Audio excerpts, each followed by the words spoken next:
Chapter 441. Dionysius's terms of surrender to Syracuse were quite lenient. Corunia would provide supplies and troops, and cooperate with Syracuse's army in the battle. In exchange, Syracuse would not be stationed in Corunia. Of course, what the Corunians did not know was that for their surrender, Dionysius had even written a letter to his brother-in-law, the chief general of Rockley, Demodorus. This was because when Rockley fully supported Dionysius's invasion of Greece, he had made a request. He hoped that after Dionysius defeated the Southern Alliance, he would hand over Corunia to them. Dionysius had agreed. Because of this, Dionysius had to reassure the Rockley people that the punishment for Corunia was only temporary. Everything was done to defeat Crotone and Ionia as soon as possible. After conquering these cities, Corunia would still be handed over to Rockley as promised. The Rockley people accepted Dionysius's explanation. Of course, the Corunians did not know that their fate was already sealed. They thought that they had escaped and were eager to show their obedience to Dionysius. Very quickly, they sent 5,000 soldiers and a large number of supplies to Syracuse. Corunia's surrender freed up the Rockley army that had been besieging Corunia. They quickly turned south and passed through the mountain pass. Phaedon had been wary of the east because the messenger he sent to deliver the news had not returned. To be on the safe side, he sent a small force to guard the entrance of the mountain pass. However, after the news from the north was completely blocked by Syracuse, he was completely in the dark.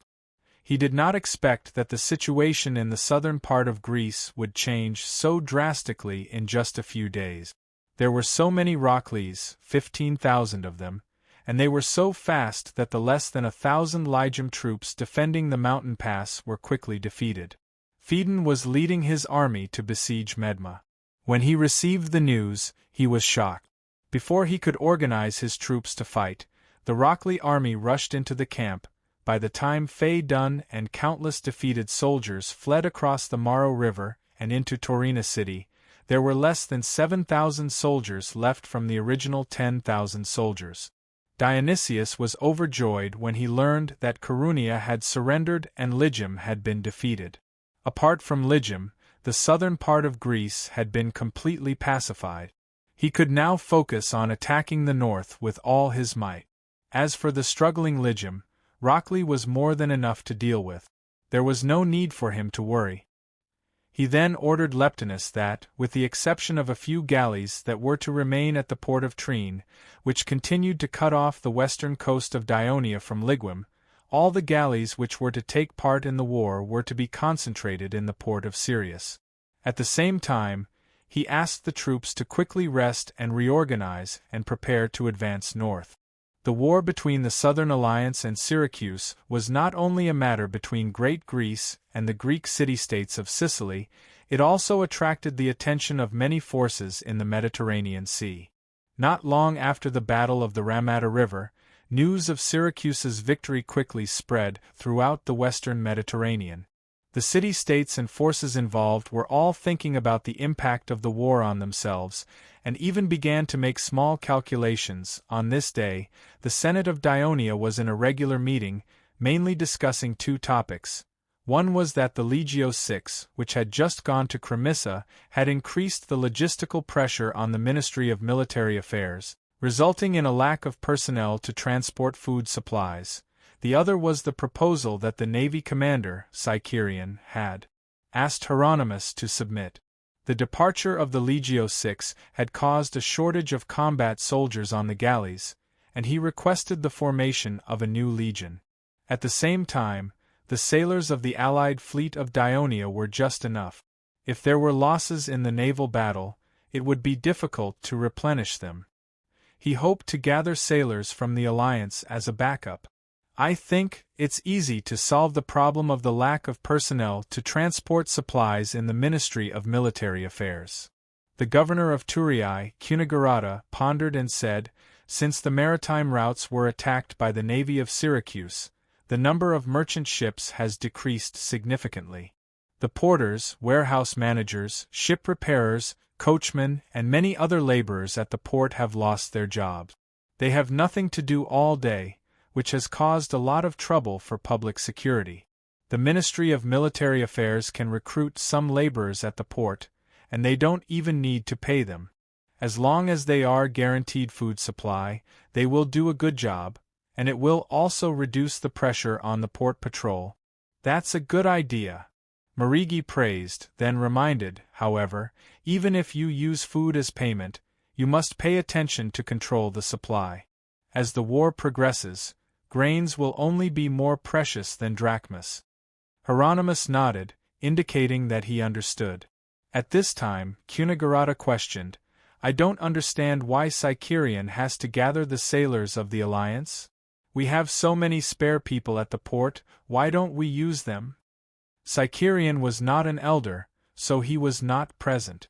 Only the governor of the Ministry of Military Affairs, Hieronymus, could answer, even though he was not good at it.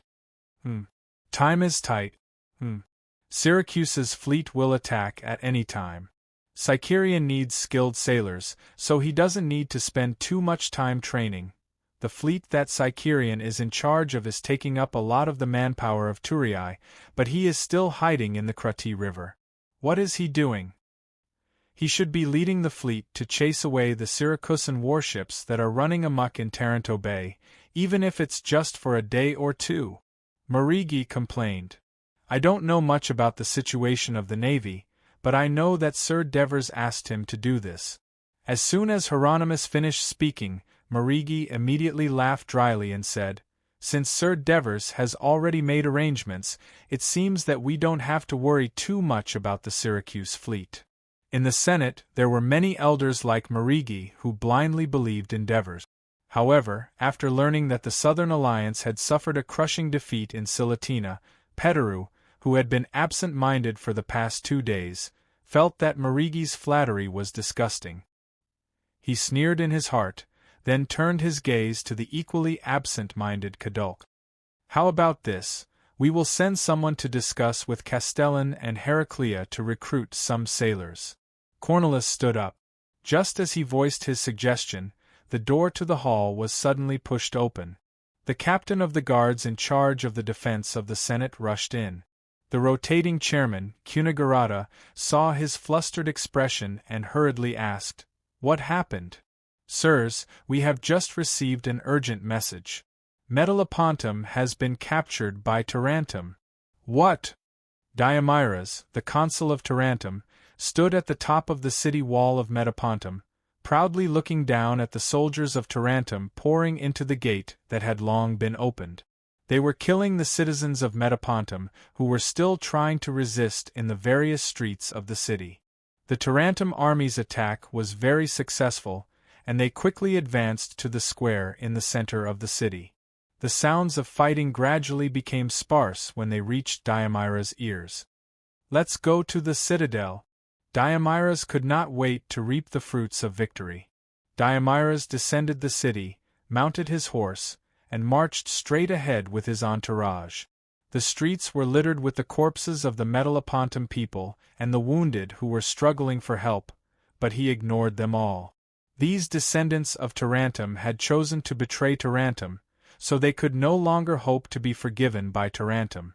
When Diomyras reached the square, his subordinates rushed to him with good news. The citadel of Metalopontum has been captured. So fast? Although Diomyras was confident that the quality of the soldiers of Tarentum was far better than that of the Metalopontum people, he did not expect that the citadel's core fortress, would have such a weak defense. Isorokas and the others persuaded the soldiers stationed in the citadel to surrender, explained his subordinate. So that's how it is. Diomyras cleared his doubts. After all, Metalopontum was once a substate of Tarentum. Although after hundreds of years of development, the bloodline of both sides had thinned, and their politics tended to be independent, they were still in an alliance and had been sheltered by Tarentum for many years. There were many Metalopontum people who were close to and admired Tarentum. It was only because Tarentum's wrong and rash policy in the past few years had caused Metalopontum to suffer huge losses. However, Tarentum insisted on acting rashly, so in order to avoid greater losses, Metalopontum turned to a neighboring state that was stronger than Tarentum, the Dionia alliance. Dionia's more lenient policy towards its allies made Metalopontum feel relieved, but this did not mean that Metalopontum would completely cut off relations with Tarentum. On the contrary, once the crisis had passed, the people of Metalopontum began to miss their mother state again. Coupled with the deliberate promotion of the Protarantum faction led by Isorokas, the relationship between the two sides quickly recovered, and the exchanges between them increased. Of course, there were also conflicts. After all, Metalopontum was closer to Tarentum. This could be seen from the fact that the number of Protarantum members and Protarantum members who were elected to the Metalopontum Council and the Senate was similar every year. In every Senate meeting, these two factions would often argue fiercely over a bill that was designed to favor Dionia and Tarentum more. There were even conflicts. In fact, the Protarantum faction led by Tadepras was weaker in strength than the Protarantum faction. After all, Dionia had only become their ally for a short period of time. However, the rapid expansion of Dionia's power gave them confidence, so at every critical moment, Isorokas and the others took the initiative to retreat for fear of angering Dionia. Chapter 442. The Devers and the Senate of Dionia never expected that Dionysius had long set his sights on Tarentum. The people of Tarentum had become increasingly disappointed with the rise of Dionia in the past 2 years, and their rejection of Dionia had also become stronger. Therefore, it was no coincidence that Diomyras, a citizen of Tarentum who had committed a grave mistake, could be re-elected as the consul.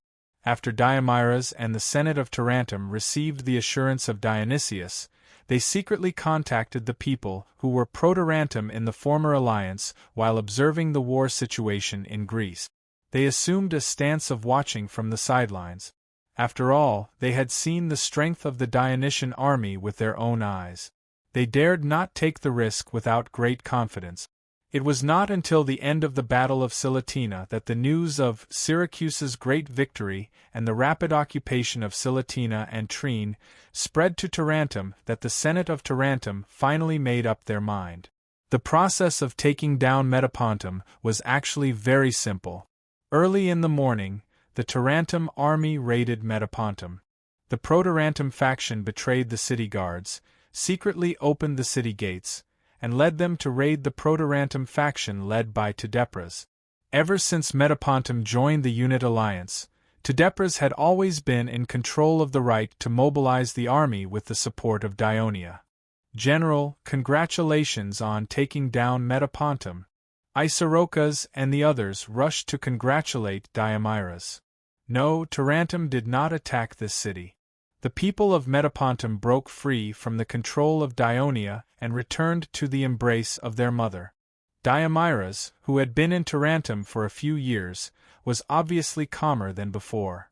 You're right, General. Metapontum is a substate of Tarentum. They believe in Poseidon and Phrantis, not Hades. They should be united. Isorokas immediately took over the conversation and expressed his thoughts. Lord Isorokas, the Senate of Tarentum hopes that you will be the sole consul of Metapontum. You will lead the people and Tarentum to deal with the current complicated situation in Greece. In fact, the Tarentum Senate had already made an agreement with Isorokas before, and Diomyras' announcement at this moment was to publicly show his support for Isorokas. Thank you, Senate of Tarentum and General Diomyras, for your trust. I will definitely make Metalopontum the most trustworthy ally of Tarentum, and at the same time restore peace to it. Isorokas promised excitedly. Diomedes nodded and said in a commanding tone, "Please prepare the offerings immediately.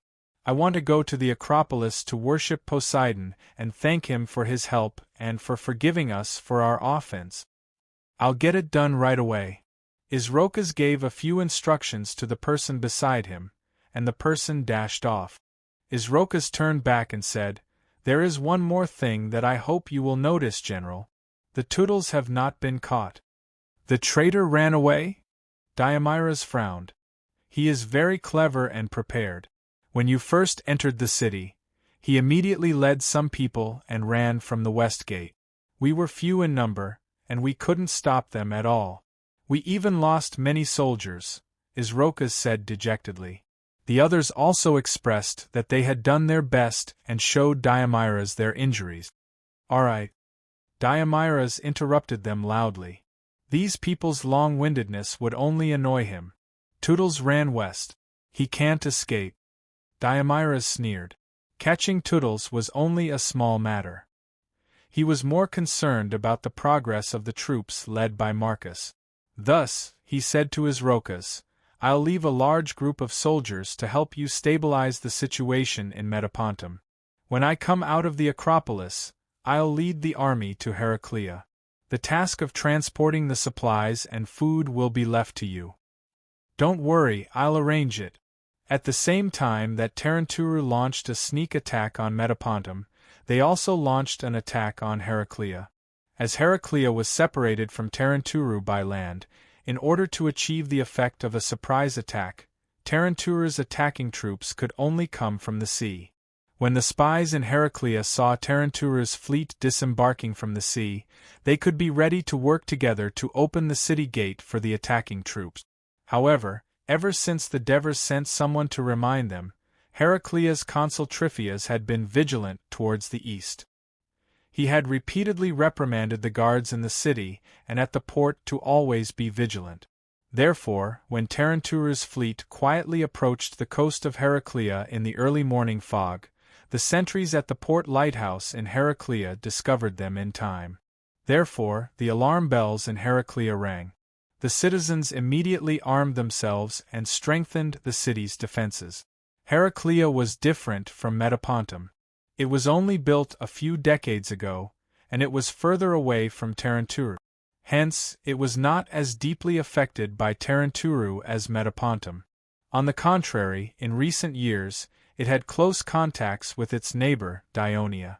Its culture and trade had become more and more influential. On the contrary, more and more citizens were inclined towards Dionia. Therefore, the number of Taranturu's spies in the city was very small. How could they dare to confront the citizen soldiers head-on? When they saw that the city was heavily defended, they did not dare to act rashly. They immediately stopped and hid. Fortunately, the city of Heraclea was built a little strangely. It was located at the narrowest point between the Agri River and the lower reaches of the Basento River. Therefore, the Taranturu army could not land on the riverbank near the city because the narrowness of the area would cause the landing to be slow, and the troops could not be fully deployed.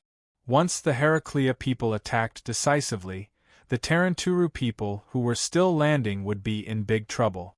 Landing on the coast on the south side of the Agri River would likely be attacked by Heraclea and Dionia from the front and back. Therefore, Omarkas had no choice but to choose the coast on the north side of the Basento River. The Taranturu soldiers began to quickly disembark.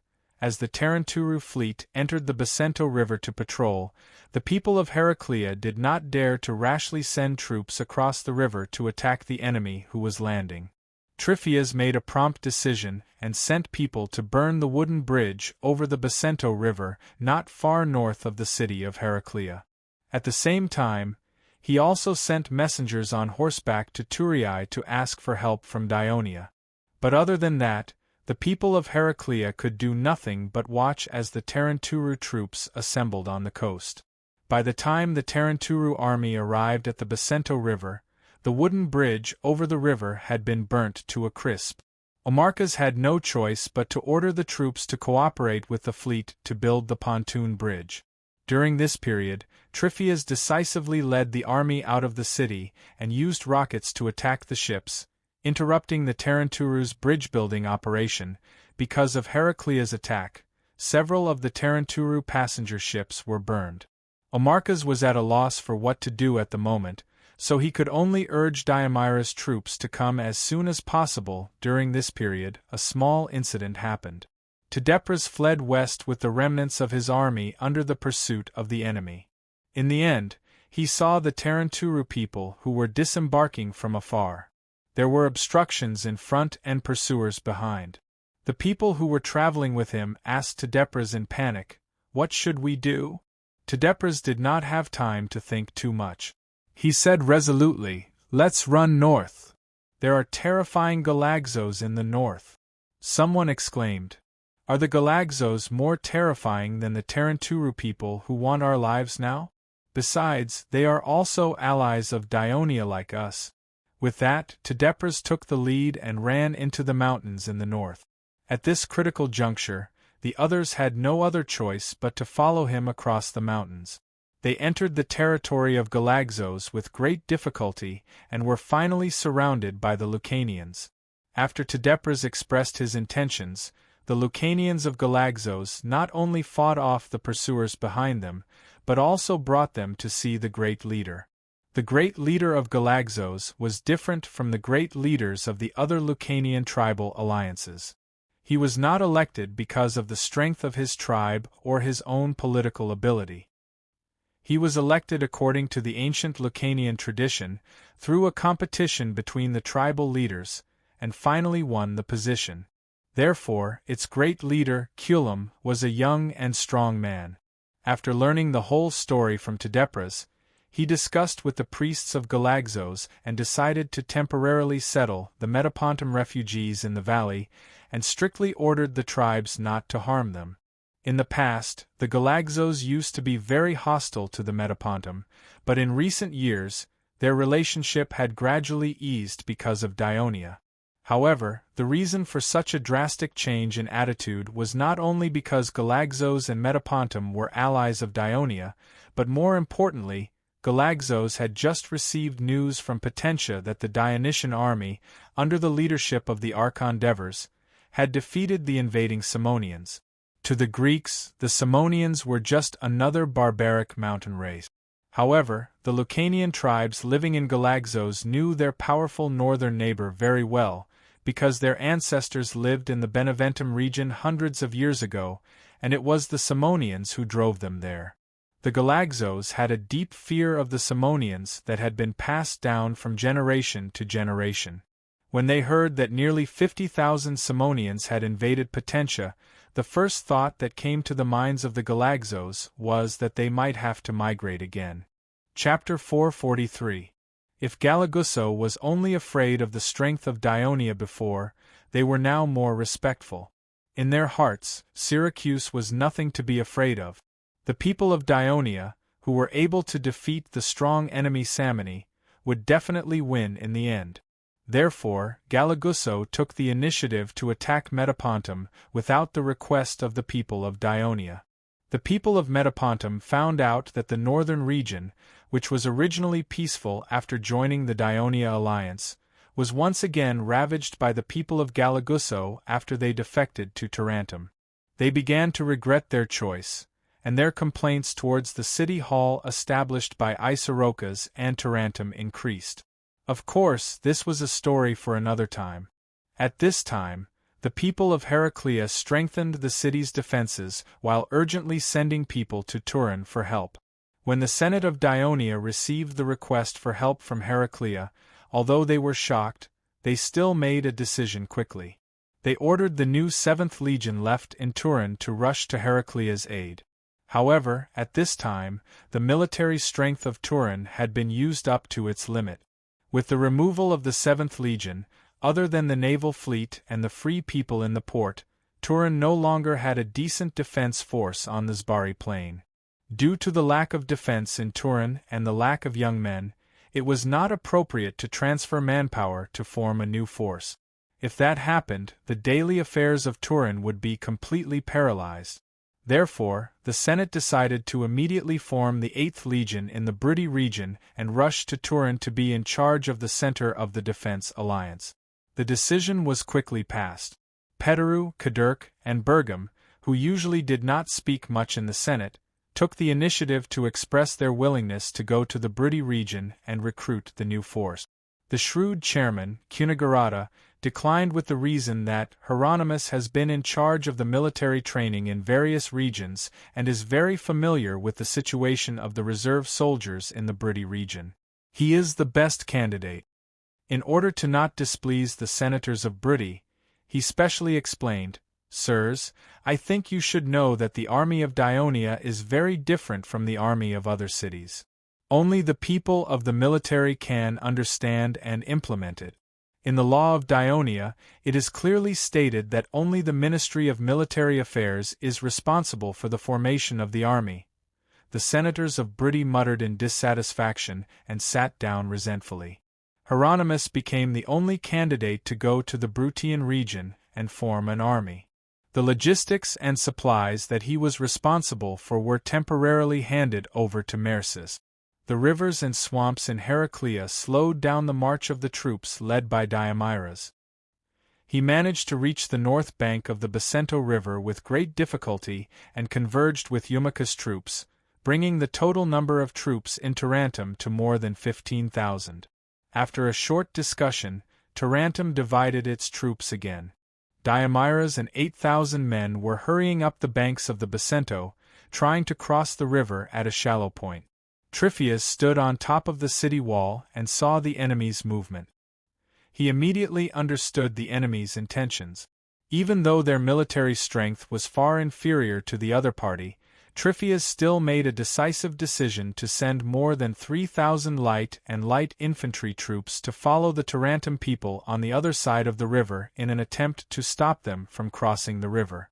This forced Diomedes to carefully move upstream, where the water was shallower and the river was narrower. At the same time, he had to choose a longer stretch of the river to avoid being intercepted by Heraclea. After all, the Heraclea region was a small plain formed by many rivers. The terrain was very flat and it was the dry season. In fact, it didn't take long for Diomedes to find a suitable location. Diomedes lined up the troops along the river in a formation about a mile long and waded across the river together with the bugle of the attack. In the face of such an offensive formation, the Heraclea people did not have the intention to fight head-on. Their goal was only to delay the time when the Tarentum people approached the city. Therefore, they only threw javelins and fired arrows at the Tarentum people. Coupled with the mud at the bottom of the river, they caused some confusion and casualties among the Tarentum people. By the time the Tarentum people came ashore one after another, the Heraclea people had long fled. Diomedes reorganized his troops and prepared to march east. He had to reach the city of Heraclea as soon as possible. First, he had to burn the bridge over the Agri River, not far south of the city, to cut off the fastest way for Dionia to reinforce Heraclea. Then, he had to build a pontoon bridge on both sides of the Bacento River to support Marcus' troops to cross the river and besiege the city of Heraclea. But at that moment, a few Tarentum cavalry galloped across the Bacento River and told Diomedes that Dionia's reinforcements had arrived on the south side of the pontoon bridge over the Agri River. Diomedes was shocked. How could Dionia's reinforcements be so fast? Of course, he did not know that the main road connecting Heraclea and Turiae had allowed the messengers from Heraclea to reach the city of Turiae in just over an hour. From the time that the Senate of Dionia quickly made a decision, to the time when the 7th Legion was assembled at the naval base, to the time when they set off, it only took a little more than an hour. This also included the delay caused by Sicerian's obstruction, and even the commander of the navy went to the Senate to protest. Originally, the transfer of a new legion to Cremissa was enough to make him angry. He did not expect that in just one day, the only legion that participated in the training would also be transferred away. This made the results of Sicerian's training for more than 10 days go to waste. Moreover, he wanted to lead the fleet to defeat the navy of Syracuse with a new tactic, giving the people of Dionia a huge surprise, and also to prove his own name. Now that even the infantry on the warships were gone, his beautiful idea had become a bubble. One could imagine Sicerian's anger, but the authority of the Senate was not something that he, a young commander who was not even a senator, could change.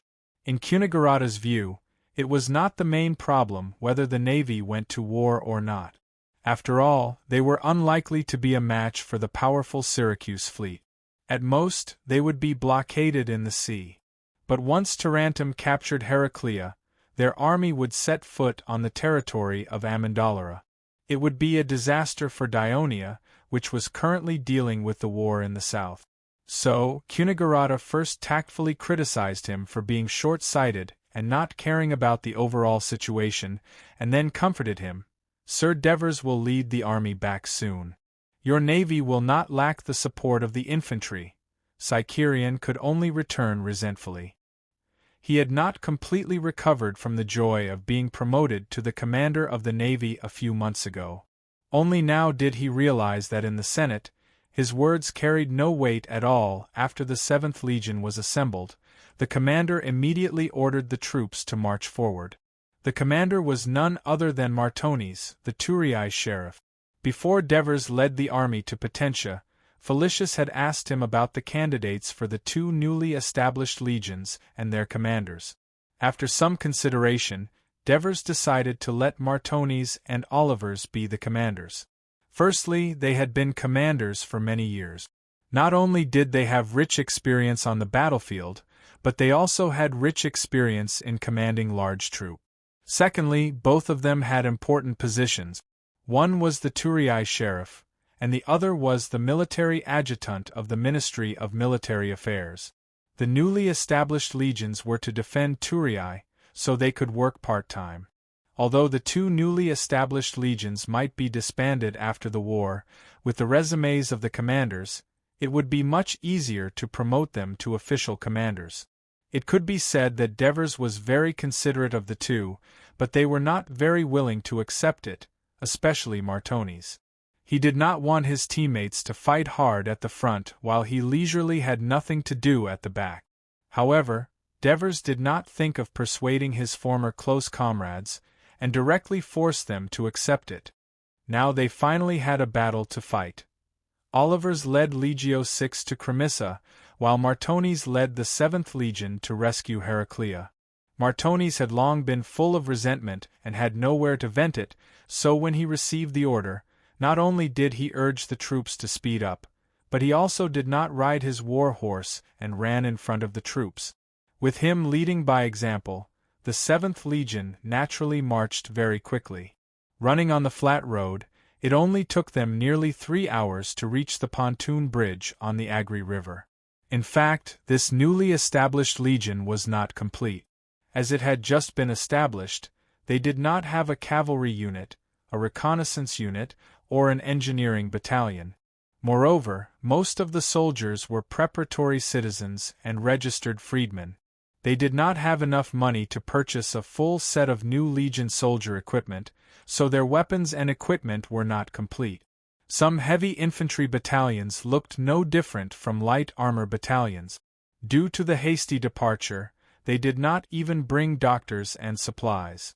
Due to the defense of the Heraclea soldiers and the protection of the ships, the Tarentum warships in the river repeatedly attempted to destroy the pontoon bridge on the Agri River but failed.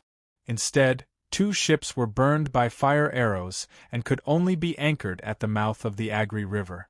However, they happened to observe the arrival of the Dionia reinforcements and immediately sent a clipper to the north bank of the Bacento River to report to Amarcas.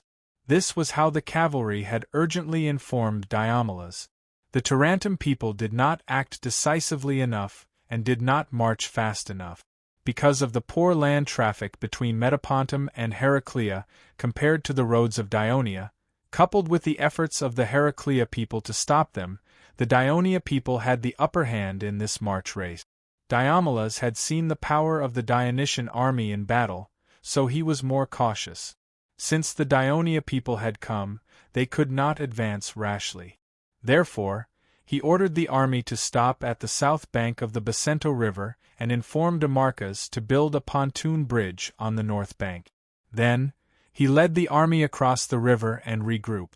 After understanding the details of the situation in Heraclea, he would take further action. Although Matones was brave in battle, he was not a reckless person. When the 7th Legion rushed to Heraclea, the soldiers were exhausted, so he could only bring them into the city to rest. Olivers led the Legio VI to Cremissa. Chapter 444. Although Olivers was not an elder, he had a lively personality and was good at making friends. He had been in contact with Protesilaus during the Armendalara era, so the two of them were quite familiar with each other. This time, when the war was about to strike, the two of them felt closer to each other. "Welcome, Commander Olivers. The arrival of you and the soldiers has put the people of the city at ease," Plotsilus said sincerely. "Sir Protesilaus, Legio VI has been ordered to defend against Cremissa. We still need your full support to defend against the despicable Syracuse," Olivers said sincerely. "Supporting you to defend against Cremissa is the most important task for me and my subordinate. Tonight, I've prepared a banquet for you at my mansion. We'll talk while we eat, and at the same time, get to know the officials of Cremissa." Protesilaus saw that Olivers's attitude was gentle and relaxed. After all, it was his first time working with the army. "There's no need for a banquet. There's a military law that I can't violate. However, I'm very willing to discuss with you in detail how to defend against Cremissa," Olivers said as he looked at the city of Cremissa in front of him. This was the first time he had come to this city on the southern border of Dionia since the Second Crotone War. It seemed that Scambras and Protesilaus had not been idle during their tenure. Not only had the city walls been thickened, but they had also been raised by at least 2 meters. At the beginning, it was mainly to defend against the Crotone Empire. "I've set up your camp in the square. The supplies for Legio VI should be provided by the Turii Ministry of Military Affairs, but the Cremissa City Hall will try their best to provide you with some fresh meat, fish, vegetables to improve your diet." Plotsilus introduced some of the preparations made by Cremissa to Olivers as he led Olivers into the city. Olivers listened attentively. He could tell that Plotsilus had made sufficient preparations for the arrival of Legio VI, and he was satisfied with it.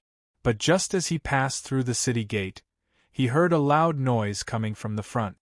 "We can't let these soldiers enter the city. They will only bring war. Bring death. Get out, Turii. The people of Cremissa do not welcome you. Get out. You executioners, return the lives of our loved ones." Upon hearing this, Olivers's expression changed. He turned around and asked, "Sir Plotsilus, what's going on?" Plotsilus's expression changed as well, and he was about to explain. At this moment, the captain of the 1st Battalion that entered the city hurried over and said anxiously, "Sir, there are a lot of Cremissa citizens blocking the streets in front, preventing us from entering the city. It's these guys again." Plotsilus looked annoyed.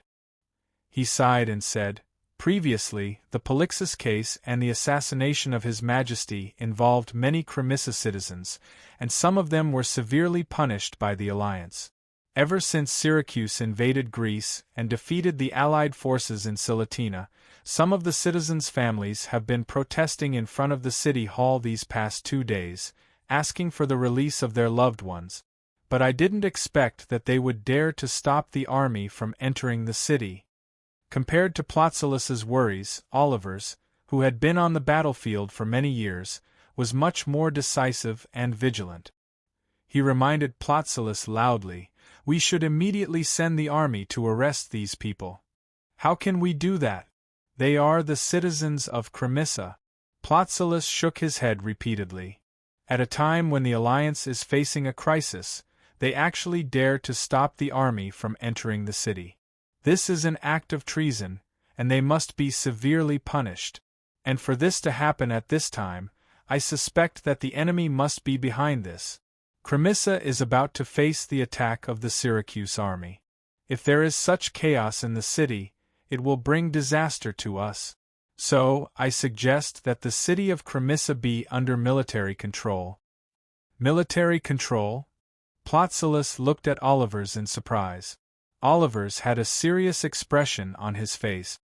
"If we don't strictly control it, when the Syracuse army arrives, these undisciplined and hateful Cremissa people will quietly open the city gates when we are not paying attention, let them in, and make us all slaves of Dionysius." These words reminded Plotsilus of the miserable days when he was imprisoned by the Lucanians in Amendolara.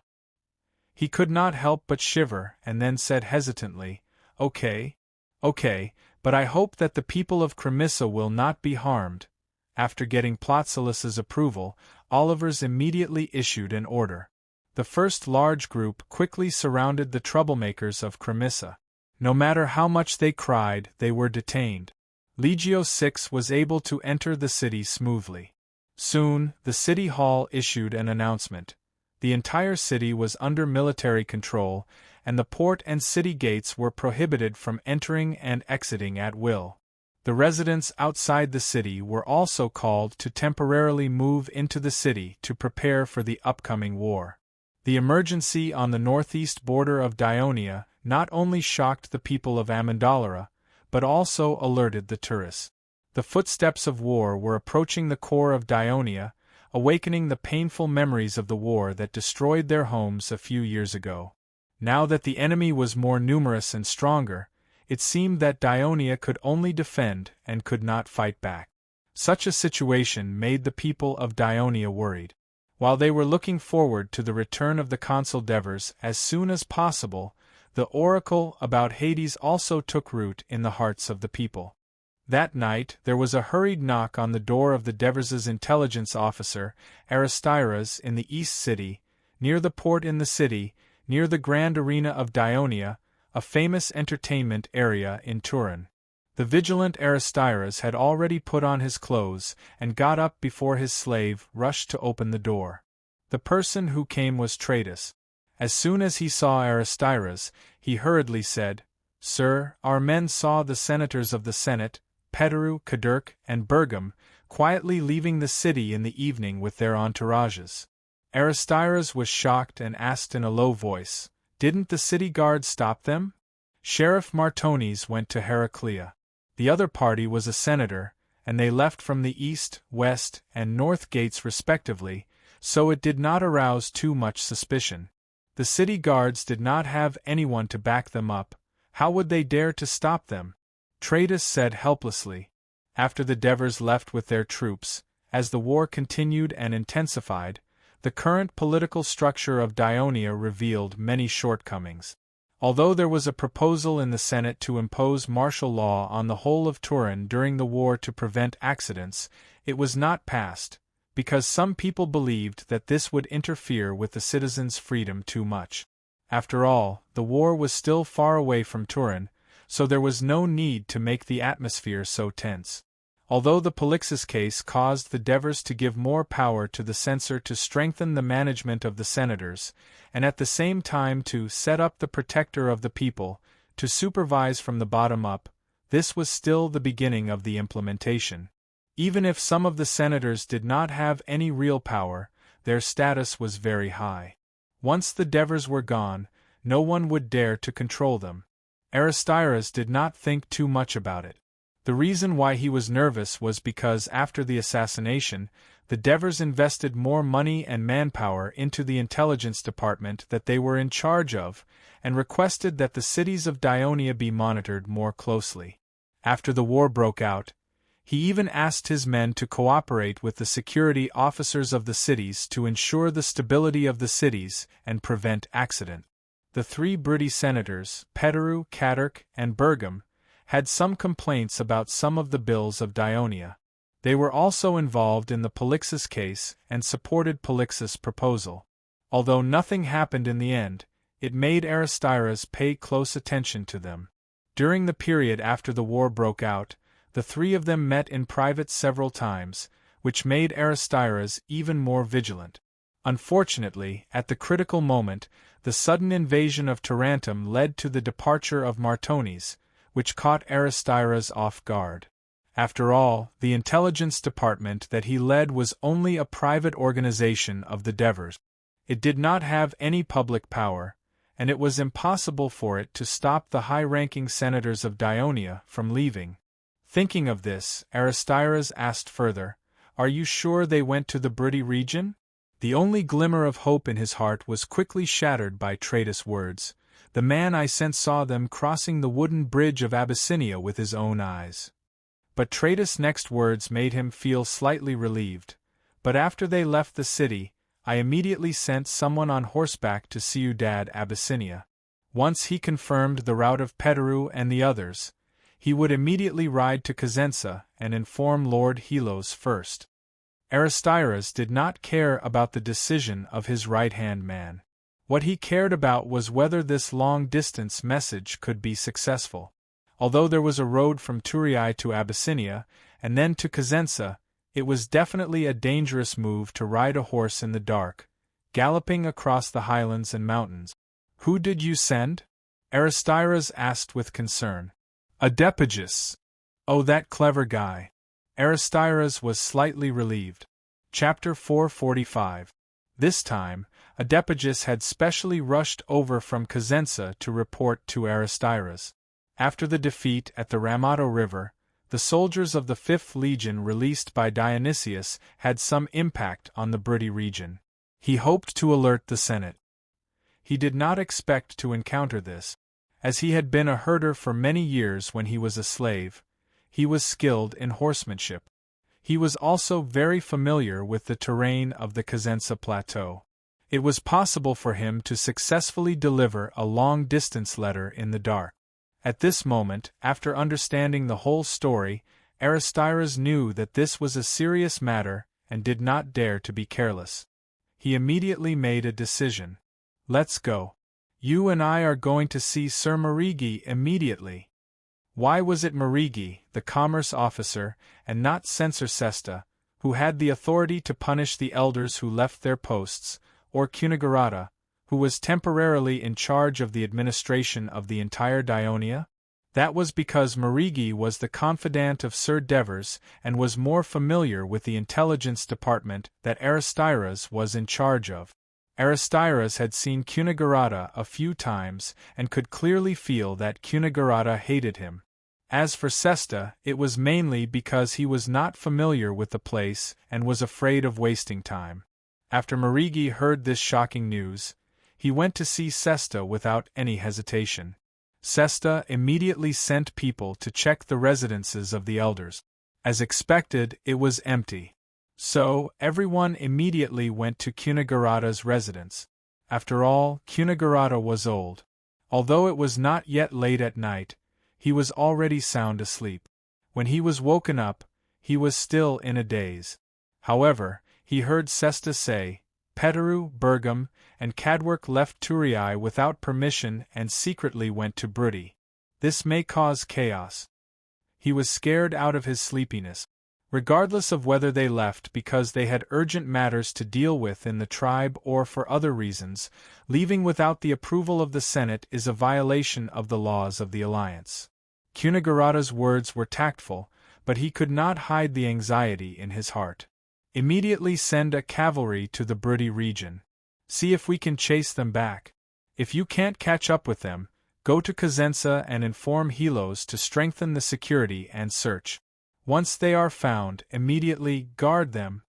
At this time, there were only 500 cavalrymen left in the city. However, they were all citizens, so they were not armed. At this late hour, they had to go from house to house to wake them up.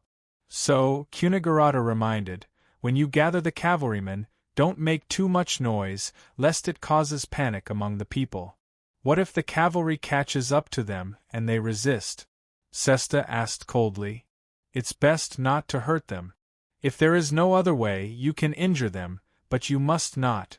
Before Cunigurata's voice faded, Sesta had already strode out. "There is one thing I forgot to mention. In fact, Aristides has already sent someone to Cosenza to inform Helos before Petaru and the others." Marigi interrupted in time to claim credit for the intelligence officer of the Devers. "Oh, is that so? What an unexpected surprise." Cunigurata quickly looked at Aristides, who was standing in the corner of the living room. "It was an emergency, so I made the decision without permission. I just wanted to make Cosenza's governor, Helos, more vigilant." My men are rushing to Cosenza. It is dark now, and it is difficult to travel. I hope he can reach Cosenza before they do, Aristides explained. Due to his previous prejudice, Cunigurata could not praise the intelligence officer.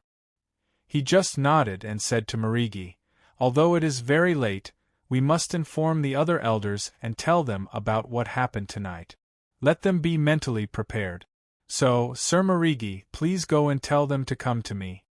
Cunigurata was trying to salvage the situation after the incident to prevent others from saying that he had acted arbitrarily. He wanted to give an explanation to the Devers. "Okay." Marigi answered straightforwardly and turned to leave. Aristides followed him out, but Cunigurata stopped him. "Stay here." Aristides looked at Cunigurata in surprise as he walked up to him and asked, "What is your name?" "Aristides." "Aristides, you have done a good job," Cunigurata said with a serious expression. "I know you are the eyes of the Devers. The situation in Dionia is not very good now. I hope you can help me temporarily. As a citizen of Dionia, it is my duty to contribute to the alliance," Aristides said immediately. "I want you to send someone to keep an eye on the movements of the other elders of the Senate, Briti. Before the Devers return, please let me know if there is anything unusual. When the Devers return, I will explain it to him." Cunigurata looked at him. Aristides hesitated for a moment, then reluctantly nodded and said, "Okay, Lord Cunigurata, I will report to you every day." After leaving the mansion of Cunigurata, Aristides waved his fist lightly and smiled. In the past, they could only do things in secret and were hated by some of the elders. This time, they could get the approval of Cunigurata, an important figure among the elders. It could be said that they had taken a big step forward from the intelligence department. On the road leading to Cosenza, Bergam, Petteru, Katerk, and dozens of others held torches and rushed all the way. Beyond the area covered by the fire, there was a dark wilderness in front of them. They could only hear the strong mountain wind sweeping over the unobstructed plateau, making a mournful whistling sound, as if women were crying. Petteru wrapped his leather robe tighter around his body. In this terrible winter night, not only did he feel cold, but also his heart. Although he had made up his mind to leave the Dionia alliance, if he really took action, what would the future of him and his tribe be like? Just like how he couldn't even see his own fingers in front of him, he had no way of estimating. "Listen, what is that sound?" Katerk suddenly shouted. "It's a wolf." Someone recognized it from the sound of the wind and shouted, "Be careful, there are wolves in front." They hurriedly gathered together, not daring to get separated. In the wilderness at night, encountering wolves was a headache. They moved forward carefully. Not long after, they saw 5 or 6 wolves gnawing on something by the side of the road. They used torches, spears, and daggers to disperse the wolves with green eyes and teeth. They did not go far, but lingered around. "It's a horse carcass." They saw what the wolves were gnawing on. It should have died not long ago. After listening to his tribesmen, Bergam's face turned solemn. "Looks like someone rode a horse here not long ago." Petteru's heart skipped a beat, and his face turned grim as well. "It's possible that someone found out about our movements and rode to Cosenza to inform on us. We moved so stealthily they couldn't have known beforehand. Plus, this is the fastest way to Cosenza. Even if they were found, they couldn't have gone ahead of us. This is just a coincidence. Someone must have left the stable open and let the horse sneak out, and was killed by the wolves," Katerk argued. "But this is not a Briti horse." Bergam, who was observing the horse carcass closely, reminded him. "The horse carcass on the ground is bigger than the short Briti horse. It's not like you don't know. There are many tribes on the Cosenza plateau that rear horses from other places," Katerk retorted again. "All right, stop arguing. No matter where this horse came from, we need to be on our guard." Petter hurried to mediate and said, "I've decided to go to the south of Cosenza, to my original tribe, as one of the main instigators of the Briti War and the main accomplice of the Pineland tribe. Petter's tribe was split up after the war, one near Cosenza, and the other moved to the edge of Napatish's territory. "I have to return to Cosenza," Kadok said. When he opened the city gates and lured Dionia into the inner city of Cosenza, he was rewarded by Dionia. His tribe was unscathed and was not moved. Now, he was the largest tribe among the many small tribes in Cosenza. "You have to be careful." That was all Petaru could say. If Kadok did not sneak back into the tribe and bring enough warriors with him, he would not be of any help to their rebellion. This was also the reason why he put aside his previous prejudice and was willing to work with him. "After you've convinced your tribe, don't forget to bring them to Anbalia as soon as possible. Only when we're together can we become stronger, so that Dionia won't dare to invade easily, and we'll have enough time to make more choices." Bergum reminded the two of them. After the Briti War was incorporated into Dionia, the city of Cosenza had changed a lot in the past few years. The inner city was the administrative area, mainly consisting of the city hall, the council hall, the court, the temple, the square, and the Ministry of Military Affairs, the governor's residence, and the officials' residences. The main function of the council hall was the governor of Cosenza and the leaders of the Briti tribes to discuss some management matters in the Briti region. From this point of view, while other Greek cities were still preparing for their local councils, Cosenza had already implemented a similar mechanism. Of course, this had to do with the survival of the tribes in the Briti region. The Grimentum of Lucania also implemented a similar mechanism. Chapter 446. This was also one of the main reasons why Bergum and Petaru rebelled. The Dionia court was very popular in the Briti, which caused the authority of the tribal leaders to disappear and may lead to the final collapse of the tribe. The temples of Cosenza not only had the temples of Hades and Hera, but also the temples of Mara, the goddess of the Briti plateau, Brutus, the protector of the Briti tribe, and Hercules, the Hercules. Whenever there was a celebration, regardless of whether the chief executive was a believer or not, he had to go to these temples to show respect. This was also a strict rule made by the Senate for the chief executives of various places. For example, there was also a temple of Asinu, the god of the Lucanian mountain, in the Grimentum. There was a training camp outside the city of Cosenza. The Ministry of Military Affairs in the inner city was mainly responsible for inspecting and registering the tribesmen who could fight, checking their weapons and equipment, notifying and urging the Briti on the list to participate in the training.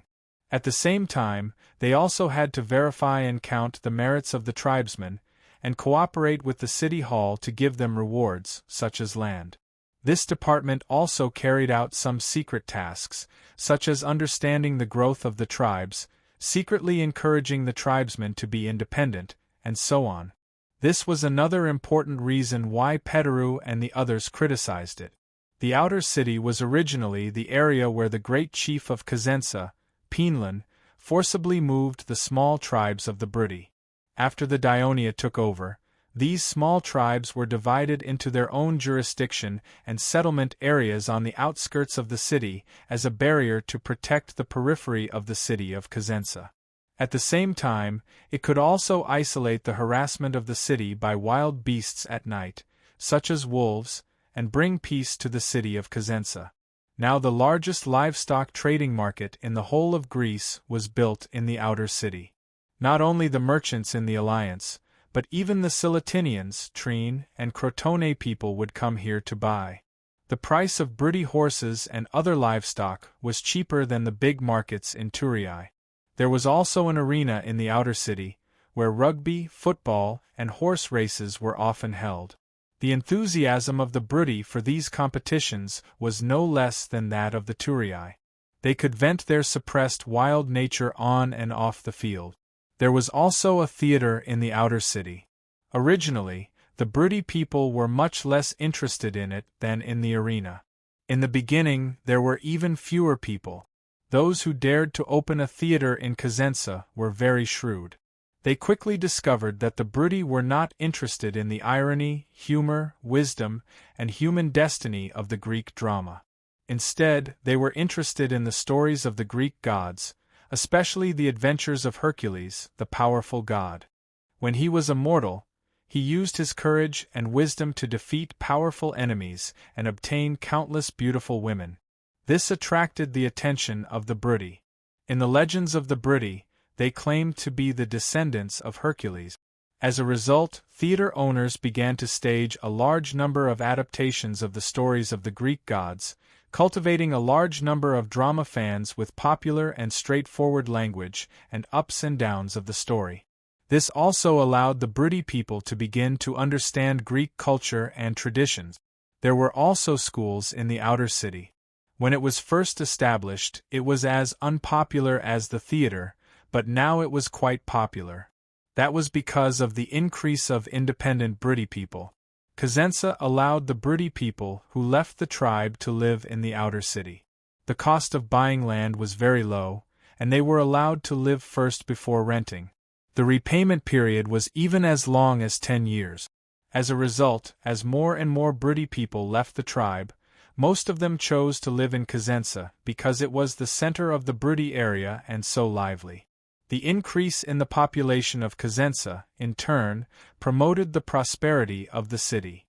After the independent Briti people opened their eyes, in order to better develop themselves and their children, it was natural for them to go to school to study and improve. Now the outer city of Cosenza was almost full of Briti people. The hotels and restaurants were full of customers every day. The governor of Cosenza even proposed to the Senate that the outer city of Cosenza should continue to expand outward. Unlike the expansion of Turin, the expansion of the city of Cosenza meant that the more Briti people directly controlled by the city hall, the more stable the Briti area would be. Half of the soldiers of the 5th Legion came from various tribes, and the other half were completely from the Briti people under the direct jurisdiction of Cosenza. This was also another main reason why Bergam, Petteru, and Kodark rebelled. The tribesmen were like water to the tribe. Only when the water was abundant could the tribe's farmland have a good harvest. But if Dionia kept secretly drawing away the water, the farmland could only wither. How could Petteru and the rest just sit around and wait for death? The reason why Kodark dared to sneak back into Cosenza was because the Dionia Senate had moved the tribes out of Cosenza, so he did not have to risk being questioned by the city guards to enter the city. Kodark's tribe was located on the banks of the Kratai River, very close to Cosenza. This was a piece of fertile land with water and grass, a reward given by the Devers for Kodark's timely return. As the Briti area had achieved peace and unity, there were no fences around the tribe's settlement, and no tribesmen stood guard at night. Only hounds crept outside the thatched huts, watching out for wild beasts that might take away the cattle and sheep. Kodark would come back a few times every year, but there were almost no hounds scattered outside tonight. This made Kodark feel relieved, but also a little surprised. He led his men around the thatched huts, and walked towards the big courtyard in the center. Bam! Bam! Bam! Who is it? Open the door, the great leader is back. Who? Open the door, it's me. Kodark.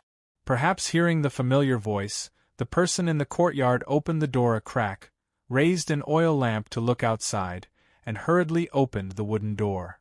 Great leader, why are you back at this time? Kodark did not answer and walked straight in. After his men came in, they quickly closed the door and stood around the courtyard, looking around vigilantly. Where's Vitotairu? As soon as Kodark's voice trailed off, a surprised voice came from the front. Great leader, you're back. Why didn't you inform me beforehand? I could have sent someone to welcome you. Vitotairu walked out from the living room, his face full of surprise. Then the brazier in the middle of the living room was lit, and the whole courtyard was lit up. Kodark frowned, because the excited Vitotairu's voice was a little loud. Quiet. Get Daru, Gilrian, and Korak here, I have something important to discuss with you. Kodark said in a low voice. Although he had no choice but to live in Tulii, serve as a senator, and attend every meeting, in order not to lose control of the tribe far away in Cosenza, he appointed Vitotairu, who had some reputation among his people, but was gentle and lacking in boldness, as the chief of the tribe, in charge of ordinary affairs. At the same time, he appointed 3 clan leaders who were loyal to him to assist Vito Tairu in managing the tribe, and important matters were decided by the 4 of them. In fact, it was often difficult for the 4 of them to reach an agreement, and in the end, they would have to send someone to Turii for him to make the final decision. So, although he was far away in Turii, he never lost control of the tribe. "It's so late, why call them?" Vito Tairu was both confused and reluctant. "Go get them. Don't ask so many questions." Kodurk was getting impatient. "Tarek, go get the 3 of them," Vito Tairu ordered his subordinate helplessly. "Yes." His subordinate was about to leave with the oil lamp. "Go with him," Kodurk said, pointing at one of his subordinates. He was still on guard. The 2 of them opened the door and went out, while Kodurk led Vito Tairu into the meeting hall. "Great leader, what happened?" Vito Tairu asked, confused. Kodurk looked at him and said in a low voice, "We have to leave with our tribe by tomorrow morning." "Why?" Vito Tairu was shocked. "Because Syracuse is here. The Dionia alliance is about to be destroyed. For the survival of our tribe, we have to go to Syracuse." Kodurk tried to put on a serious expression, but his tone was too exaggerated. We want to betray Dionia." Vito Tairu's expression changed, and his voice was trembling. "What betrayal?" Kodurk was enraged. "This is Brudi, the place where our ancestors lived for generations. Dionia used force to occupy this place and took away our freedom. Now we have to leave Dionia's control, and when Syracuse completely defeats Dionia, we will take back this land." Kodurk waved his fist and said hatefully. The repressed life in Turii for the past few years had made him furious. At this moment, the flickering flames from the brazier reflected on his face, which was twisted with anger, making him look hideous. "Betrayal is betrayal. The highest punishment in Dionia's law is death." A voice suddenly sounded from the side door at the back of the meeting hall, and a figure was reflected on the wall. Kodurk heard this and was shocked. He subconsciously looked at Vito Tairu, and the short and fat old man had distanced himself from Kodurk with unprecedented agility. In the blink of an eye, more than 10 figures rushed out from the side room. The face of the person in front was illuminated by the fire. It was Hilos. "Run, it's an ambush." Kodurk was shocked, and immediately turned to run back, at the same time reminding his men. However, the courtyard door was also pushed open at this moment, and fully armed soldiers rushed in. "Take them all down," Hilos ordered coldly. Soon, Kodurk and his men were captured. "Hilos, I rushed back to deal with urgent matters in the tribe. You barged into my tribe's meeting hall without reason, injured my men, and tied me up. Hurry! Let me go, or I will accuse you of your crimes to the Senate. And if you alert my tribesmen and let them see how you treat their leader, it will definitely cause a commotion. If there is a big commotion, the position of chief executive of Cosenza that you just got might be revoked by the Senate. Let me go and let us talk." Kodurk's hands were tied behind his back, and he was pressed to the ground, but he still threatened. Chapter 447. "Sir Hilos, don't worry. I'll make sure the people are loyal to the alliance, and you and the Senate will be satisfied," Vito Tairu declared excitedly to Hilos. "Vito Tairu, you traitor!" Kodurk's eyes widened in anger. He wanted nothing more than to eat the old man he had always trusted. "You're the traitor of our Dionia. Our people are happy to enjoy a peaceful life under the rule of the Alliance, but you're pushing us into war." Vito Tairu pointed at him and scolded. "Stuff his mouth." At Xylos's reminder, the soldiers stuffed Kodurk's mouth with a rag so that his anger and fear could only be muffled into a low whimper. Hilos returned to the inner city of Cosenza and saw the cavalry from Turii. They did not catch up to Petaru, but they brought the Senate's order. Helos had already taken action, and the Senate's fate was equivalent to confirmation. As Helos approached the city hall, Adepigus came up to him and asked anxiously, "Did you catch him?" "We caught Cadarc," Helos said gratefully. "Thank you for risking your life to deliver the message." It was a taboo to travel at night in the Brutty region, not to mention riding a horse in the dark. The most terrifying thing was the wild beasts that roamed the wilderness. Adepigus was well aware of this, and, in order to prevent any accidents, he borrowed another horse from Abyssinia and galloped to Cosenza with 2 horses. On the way, as he expected, the horse sprained its foreleg while he was dismounting. He immediately switched horses and drove the injured horse away from the main road, who knew that the injured horse would return to the main road and be eaten by wolves, which made Petteru and the rest even more vigilant. Finally, he brought the news to Helos. After hearing Helos' praise, Adepigus did not show a trace of pride. He was no longer the lowly slave he used to be. As the intelligence officer assigned by the Devers to the Brutty region, the few governors of the Brutty cities had to rely on him to understand the movements of the tribes in the region and take measures to ensure that there would be no trouble in the region. Therefore, they did not dare to underestimate him, not to mention that he had the Devers behind him. "Has Hegesidas returned?" Helos asked. "There's no news from him yet," Adepigus replied. Hegesidas was once the leader of the West Rue tribe.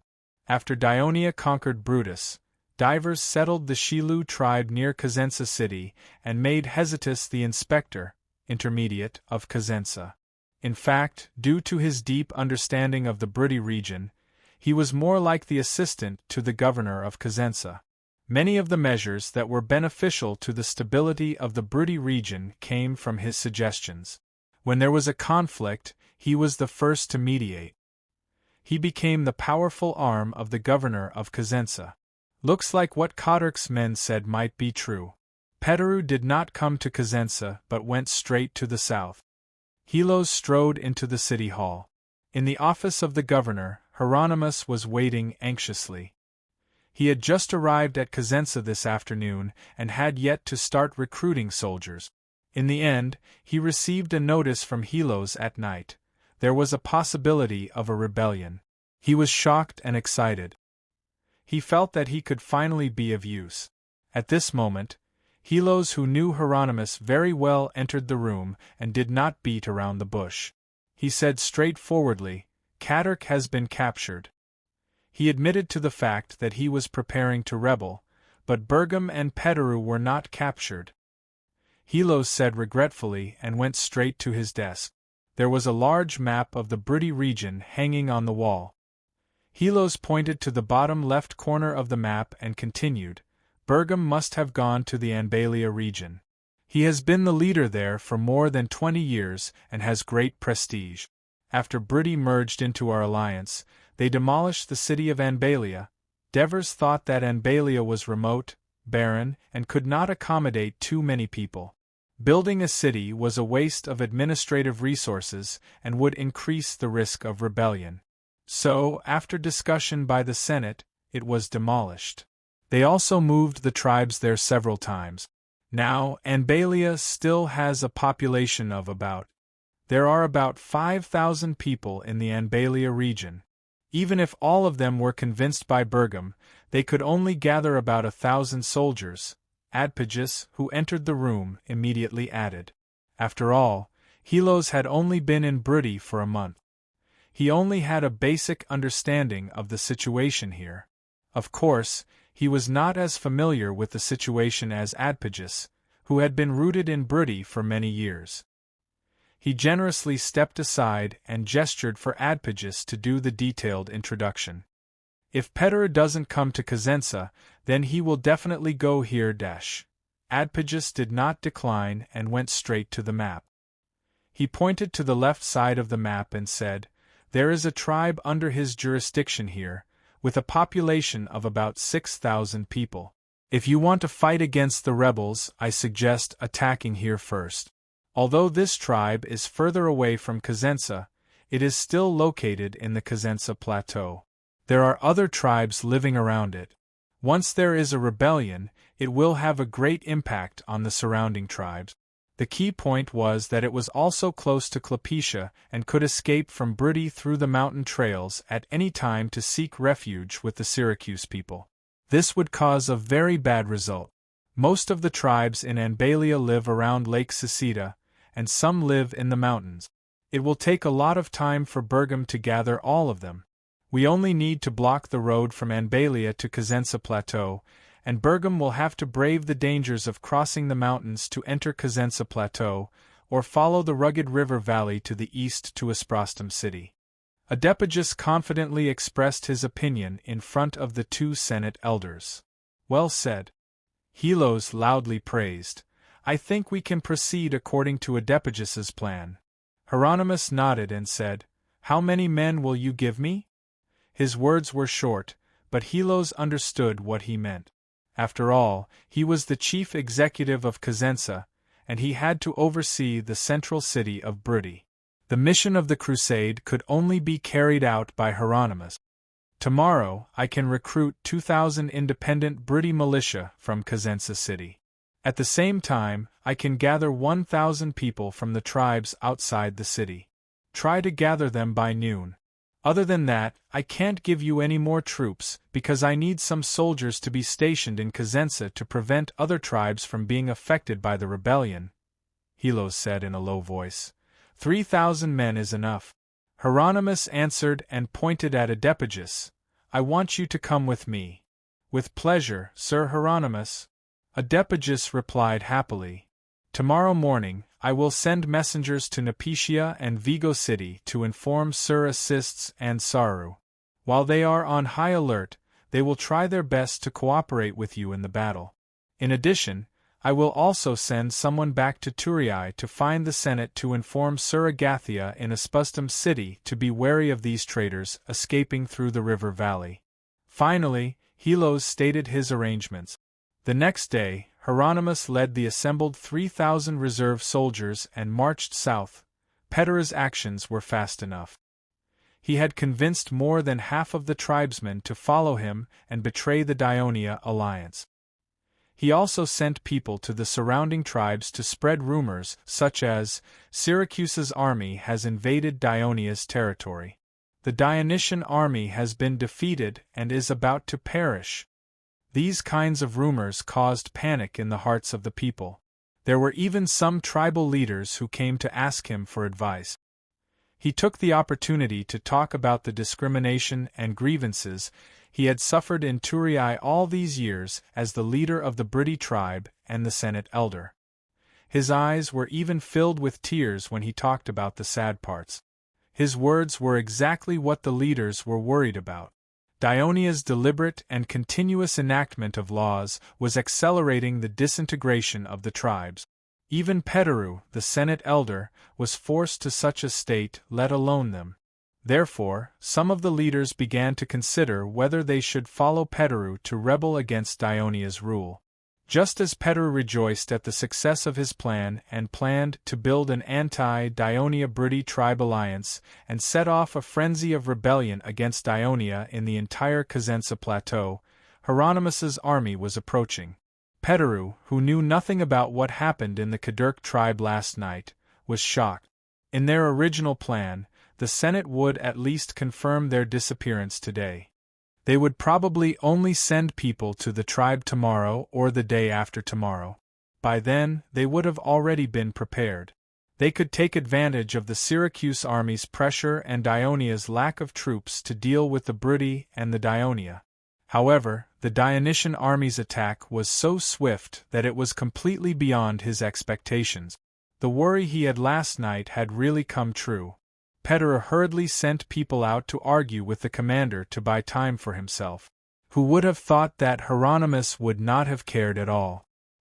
He led his army straight into the settlement to capture Peteru. The panicked Peteru sent his tribesmen to stop them while he quietly rode his horse, trying to escape. The hastily formed troops were defeated by Hieronymus's attack. Then, they kept their eyes on Peteru. In the end, Peteru's horse was shot by an arrow and he was thrown off his horse. He was captured by Hieronymus. Chapter 448. While Hieronymus was raiding Petru's tribe, the Senate held a meeting early in the morning to have a heated discussion on how to deal with the three traitorous senators. First, Sidorum objected. He believed that even if the three returned to Brucii without reporting to the Senate, it was not certain that they were defecting. This was obviously defending them, and was immediately refuted by Scambras, Tritodemus, Strompoli, and the others. However, they could not produce any evidence to prove that Petru and the other two were traitors. In the end, the discussion turned into a quarrel. It was not until Cosenza's messenger arrived and reported the capture of Codarch, and presented the confessions of his men and slaves that Sidorum had nothing to say. But by then, Scambras, Tritodemus, and Strompoli were really angry. They all proposed to sentence the three to death, and said righteously, "The laws of Dionia stipulate that the highest punishment for treason is death." When the Dionia alliance was facing a crisis, as the senators of Dionia, Petru, Codarch, and Bergum did not think about how to lead the people to defeat the enemy. Instead, they took the lead in inciting the people to betray the alliance, causing the country to fall into a great predicament and bringing great danger to the alliance. Such traitors would not be enough to appease the anger of the people, and would not be enough to deter those who harbored disloyalty. The Senate voted with a high vote to sentence Bergum, Petru, and Codarch to death. Sidorum, Bagalipi, and the other British senators were distressed when they learned of this result, while Scambras, Tritodemus, and the others began to be wary of these British senators. At the critical moment when the army of Syracuse was pressing in, the senators of Dionia should have worked together to overcome the crisis. But now they were suspicious of each other and estranged. This made Cunigarata and Cornelis anxious. But they had no better solution. They could only hope that the only Devers who could resolve the differences and unite everyone would return as soon as possible. When the news of Senator Brudi leading the tribe to rebel reached the Turris, it caused an even greater uproar. The people had just heard the bad news yesterday that Tarentum's army is approaching Amendola. The panic in their hearts had yet to dissipate, and today they heard the bad news again. Since the start of the war, bad news came one after another. And finally, the people could no longer maintain their calm facade. They gathered in front of the Senate Hall to protest loudly. They wanted the senators to take immediate and effective measures to defeat the enemy as soon and restore Dionia to peace. But such a request was not that easy to achieve. When Cunigarata and the senators were having a headache trying to appease the anger of the people, a messenger from Lucaria arrived just in time. After reading the battle report, Cunigarata felt relieved. He stood on the steps in front of the Senate Hall and held the battle report in his hand high. He shouted excitedly at the noisy people below the steps, "This is the battle report from Potentia. The army led by Sir Devers has completely defeated the Simonians and is on the way back to Turris." In an instant, the noise below the steps disappeared and was replaced by deafening cheers. "Long live Sir Devers! Long live Sir Dionia! I've said it before. The Oracle of Hades has stated that only Sir Devers can defeat the enemy and ensure the peace of Dionia." "You're right. Sir Devers is a descendant of Hades. He has the blessing of Hades." Amidst the cathartic cheers of the people, a voice suddenly burst out, "Let Sir Devers be king." When the senators heard this, they were all stunned. Not only did the people's cheers not stop, but they eventually merged into a thunderous roar, echoing in the ears of the senators, "With our blood as king, we protect the peace of the alliance." When the Turris people shouted, "Let Devers be king," the Devers led the army to the Are River fortress. Yesterday evening, when he entered Nudum, the governor, Hemont, told him that the Southern Alliance had failed to stop the army of Syracuse from advancing north. They were forced to fight with the people of Syracuse in Siriton and suffered a crushing defeat. Now, other than Crotone, Lygum, and Tearina who were still independent, the rest of the city-states of the Southern Alliance had fallen. Hearing this news, the Devers was very surprised. He did not expect that the army of Syracuse, under Dionysius's ingenious and flexible maneuvers, could launch a series of attacks that were both fierce and sinister.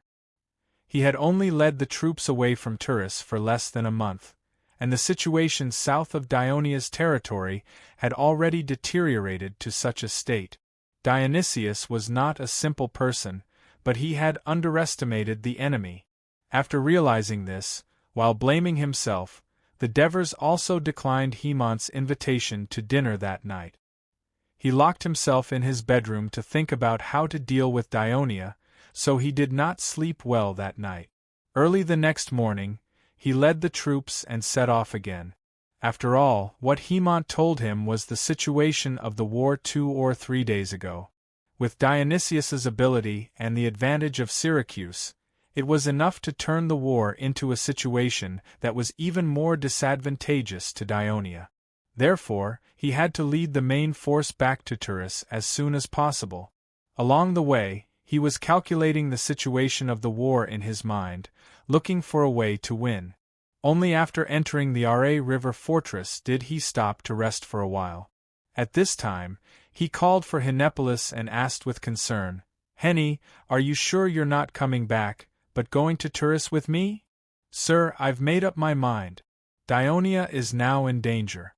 As an ally, Laos should lend a helping hand and help Dionia defeat the strong enemy."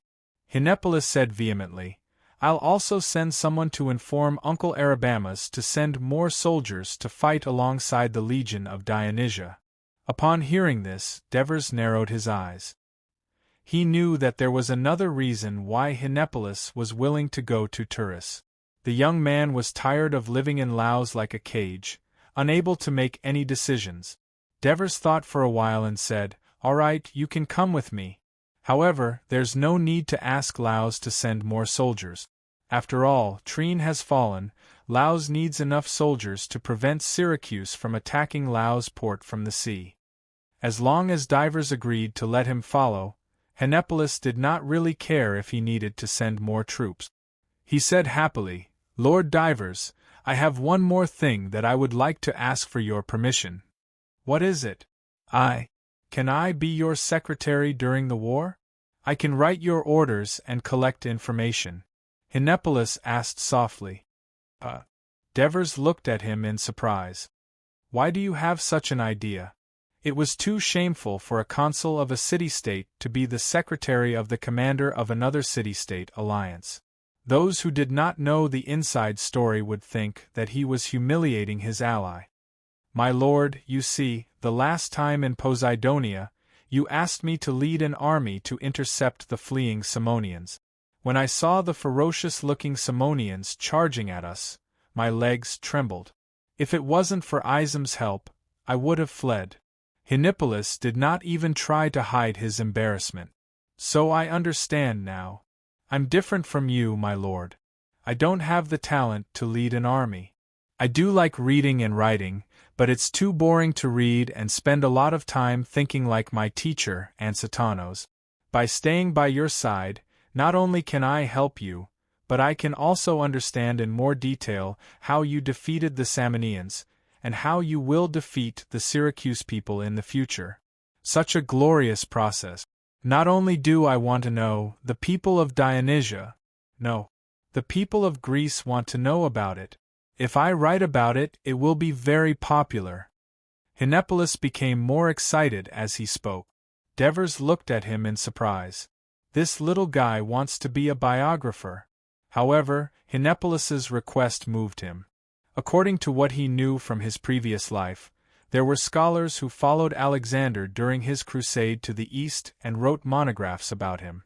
When Hannibal invaded Italy, there were scholars who followed him and wrote about him, saying that he was the liberator of Italy.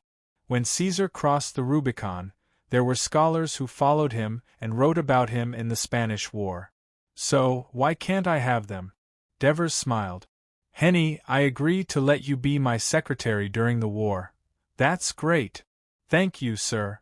As soon as Devers agreed, Henipolis immediately waved his hands and shouted, "Don't be happy too early. I still have a request." If you want to write a book about me in the future, the content must be reviewed by me. You can only publish it when I agree to publish it. Can you agree? Devers said with a serious face. Yes, I can. Hinepolis nodded. Also, if you are my secretary, who will be in charge of your Laos troops? Ariando's. He is usually in charge of the troops. As soon as Hinepolis said this, an image of a person immediately appeared in Devers' mind. Ariando's was the right-hand man of Avanogus. His military ability was not weak. He led the Laos troops to march and camp in an orderly manner. It was obvious that he was loyal to Hinepolis. Chapter 449. Got it. Hinepolis left happily. The Devers watched him leave with a smile on his face. Hinepolis had lived in the Devers' home for a few years. Although he had a lively personality, he was straightforward and not pretentious, which made him very popular with the Devers' family. The Devers also treated him like a younger brother. Therefore, he did not want Hinepolis to know what was going to happen next. The officer in charge of defending the Dara River fortress was called in. I remember your name is Tagru, right? The Devers said pleasantly.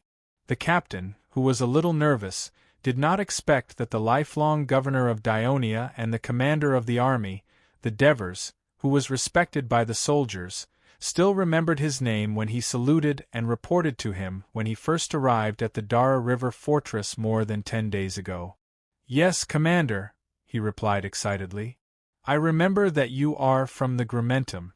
Do you belong to a tribe or are you independent? The Devers continued to ask and gestured for him to sit down. I am already independent. I only need to work hard for my family. Tagru straightened his back and answered in fluent Greek. In the past year, there was a popular belief in Lucania City that the independent Lucanians were the real citizens of Dionia and had true freedom. In the last war, many tribes in Lucania City, except for Potentia and Galagusso, were destroyed and weakened. Therefore, the remaining tribes were weak and relied heavily on the alliance. They could only listen to the people who asked to leave the tribe. They did not react as strongly as the leaders of the Brudi. It seems that you have a family. Do you have children? How is your life? The Devers chatted with him. Although this made Tagru a little surprised, he felt a sense of familiarity. Asanu bless me. I have 2 children, both boys, and they are very healthy. Sir Bagul gave me 5 acres of land, but it is all mountainous and not suitable for growing wheat. The farmer advised me to plant apple trees, which I did.